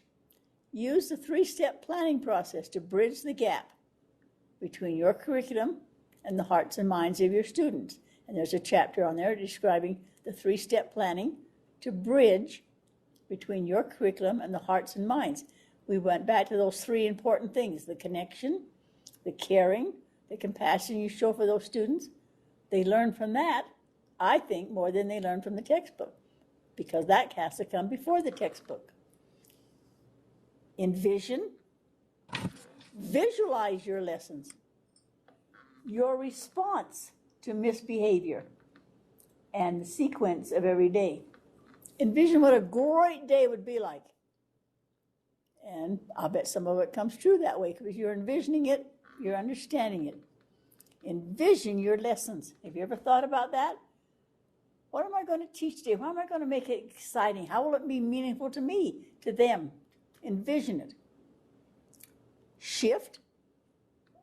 Teach great lessons. Then shift responsibility in total to your students. Teach them how to do a spider web, and then have them take the responsibility of being the leader, answering the questions, involving everyone, coming up with an answer, being a leader. Envision what you can do and visualize your lessons. Number 9 is sway. Build trust and influence by being consistently pleasant. Rely on your classroom management plan. If that classroom management plan has been thought up by your students and accepted by them, that's half your goal to the management. 10, listen. Be a better, stronger leader and colleague by talking less and listening more. All your colleagues need a lending ear, a helpful person. And number 11, seize. True happiness in teaching isn't going to fall into your lap. You must take it for yourself. Seize the moment. Teachers love to teach. By this time of the year, of course, we're getting a little burned out. We're ready for summer. But seize on it. Seize on it. Be true happiness. So that's the little book. And if you go to your internet, I have listed these all here. They're right there. And then it goes by each chapter. There's the chapter on narrow, for example. And you ask me what I want this year, and I'll try to be kind and dear, just a chance that maybe we'll find better days. So each of them starts with a little saying, and all the chapters are there. Each chapter is about 2 pages long, and then it goes to the next one. So when you have time, copy that off. You don't have to buy the book. You can just read it and enjoy it and be happy. I'm going to end with what they said in the book, and this is what they said. I'll read it to you because it's hard to get it big enough. I recommend starting slowly and rolling out each new habit in the order they're presented. Spend a few days saying no before tidying up your classroom. Get comfortable with what you're doing. Don't focus too heavily on shifting responsibility. You'll find that each habit supports and strengthens the rest, particularly carrying out inspiring lessons. Each habit on its own can and will make you a better teacher. But in its collective force, all that will deliver is the gift of extraordinary teaching. As you carve out more time and your energy and enjoyment begins to rise, you'll become better and better at teaching, until one day, in the not too distant future, you'll have the feeling that you've arrived. You feel like you really do understand the job, how to shift through the mountains of information thrown at you. You feel like you could walk in any classroom in the world and create a learning experience that your students will love being part of it. It's good to be aware of what's out there without question. It's good to know that the politicians and their curriculum writers are hawking out there. It's good to know what research really says and where it comes from. But good teaching is enduring. Good teachers are good their whole career. It doesn't matter what comes down the pike or how many changes you have to deal with. Most of the teachers I see as part of my coaching practice are at the end of their rope right now. They're strung out and exhausted. Some cry softly and they don't want to spend a day in their shoes again. Some can barely meet my eyes. But over the course of an hour-long session, I explain that they need to be a happy teacher. Find out what makes them happy. Relief comes down on them like a torrent. It's best to think of teaching as a two-way street. You give your best to your students. You teach compelling lessons. You capture interest through your passion, your humor, your stories, your connection. You point out the beauty, the drama, the triumph, and the heartache. You emote and dance and play act and bring your subject to life for your students. You teach. And then you turn the reins over to them. You shift the responsibility for learning in total to your students. You let them grow and mature and develop the grit they need in order to compete at the next level and beyond. You give them the gift of a growth mindset. So that's the theory behind this little book. Find out what makes you happy, and it's going to spread around. Okay, the other thing I wanted you to look at was this one, 7 Steps to a Language-Rich Interactive Classroom. If you'll please go to your modulars, I'll show you where they are so that when you have the time, they're very simple, short too. Okay, let me go back to mine over here. Now, if you'll say right here, it says the first step to a language-rich interactive classroom. I copied most of the book for you again, so you don't have to buy this one. The 7 steps are, and then there's a little chapter about each one. Teach students what to say when they don't know what to say. Have students speak in complete sentences. Randomize and rotate when calling on students. Use total response signals. Use visuals and vocabulary strategies that support your objectives. Have students participate in structured conversations. Have students participate and structured reading and writing activities. So it gives you an activity for every one of them here. So step 1 is teach students what to say when they don't know what to say, and it gives you a little article to read about how to do that. The second step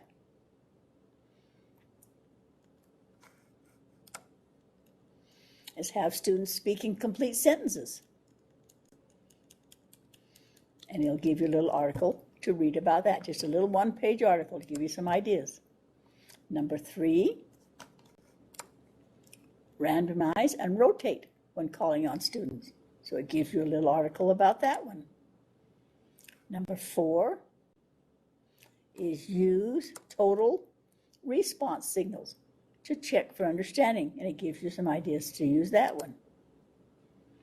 Number 5, using visuals and vocabulary strategies to support your objectives, and give you a page of ideas. Number 6 is have students participate in structured conversation like we talked about tonight. The spider web is just one idea that maybe you hadn't heard of, or maybe you'd like to try.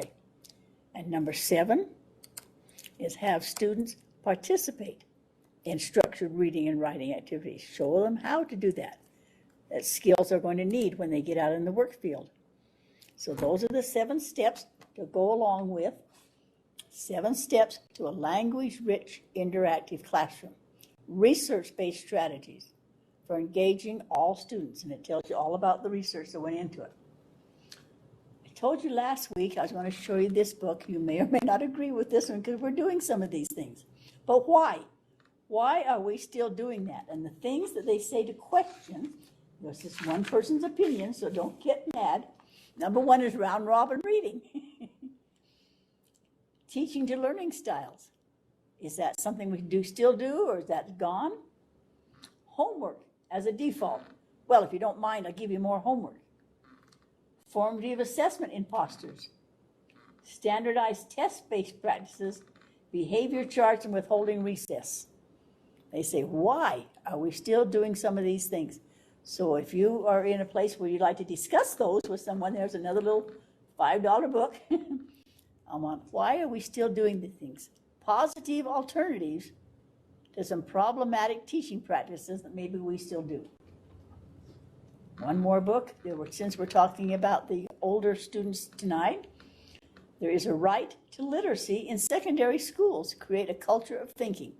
Sometimes it's too much regurgitation, just write down what I said, do what I said, do what I do, but they need to have thinking skills.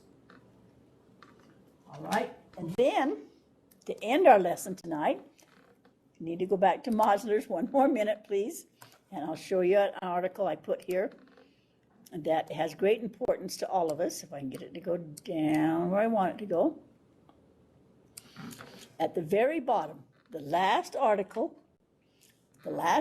is called The Case for Children's Right to Read.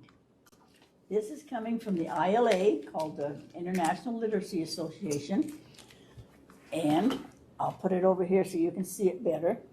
Children have the right to read, and it's our responsibility, of course, to teach them those things. So this is a legal case, and it gives you some great ideas. Children have the basic human right to read. Children have the right to access text in print and digital. Children have the right to choose what they read. Children have the right to read texts that mirror the experiences and language, provide windows into the lives of others, open doors into our diverse world. Children have the right to read for pleasure. Children have the right to supportive reading environments with knowledgeable literacy partners. Children have the right to extended time set aside for reading. Children have the right to share what they learn through reading by collaborating with others locally and globally. Children have the right to read as a springboard for other forms of communication, such as writing, speaking, and visually representing. And 10, children have the right to benefit from the financial and material resources of governments, agencies, and organizations that support reading and reading instruction. This is a legal case, any parent could sue the schools or anything else if the children aren't receiving their rights to read. So that is a very important article to read so you know your rights. We're going to end with this one here. If you want to be a teacher, you first have to learn how to play hopscotch and hide and seek. Learn how to watch a snail crawl, blow bubbles, and read Yertle the Turtle. If you want to be a teacher, listen to a distant train, wiggle your toes in the mud, and let it ooze out through them. Stomp in rain puddles, and be humbled by the majesty of a mountain. If you want to be a teacher, you have to be inspired and inspire. If you want to be a teacher, you have to bring joy into everything. Watch in awe at a sunset or sunrise. Ride on a swing. Respect even a cockroach as a miracle of life. If you want to be a teacher, you have to think silly thoughts. Swirl a Tootsie Pop in your mouth. If you want to be a teacher, you have to fall in love with teaching every day. If you want to be a teacher, put aside your formal theories, your intellectual constructs, your axioms, your statistics and charts, and reach out to touch that miracle called the individual human being. I have enjoyed having you in class very, very much. Use the text I gave you, which is Literacy Skills and Contents for Area Teachers. There's all those skills there, all those strategies. I hope they are useful to you. I hope the class was practical, not all just theoretical. And I wish you a happy summer, not supper too, yeah, supper time too, but happy summer. And now we're going to end the class unless you have any comments, questions. I'll give you time to do your writing now on your pages. Any comments, questions, or concerns? I just wanted to say thank you. This is my last class, so thank you very much. I appreciate You're it. through. Hallelujah. Wonderful, wonderful. Yeah, thank you. That's also my last class, and you've been wonderful to work with us. Thank you so much. I hope I haven't overburdened you. My plan was not to overburden you, let you enjoy teaching. So, all right, good night, everyone. You have time now to post if you'd like to post. Good night, Louise. Thank you. Good night, Laura. Thanks, Louise. Thank you. Thank you very much. Watch out for hurricanes, Jesse. Tornadoes, hurricanes, whatever comes. Fingers crossed, all the bad luck's out.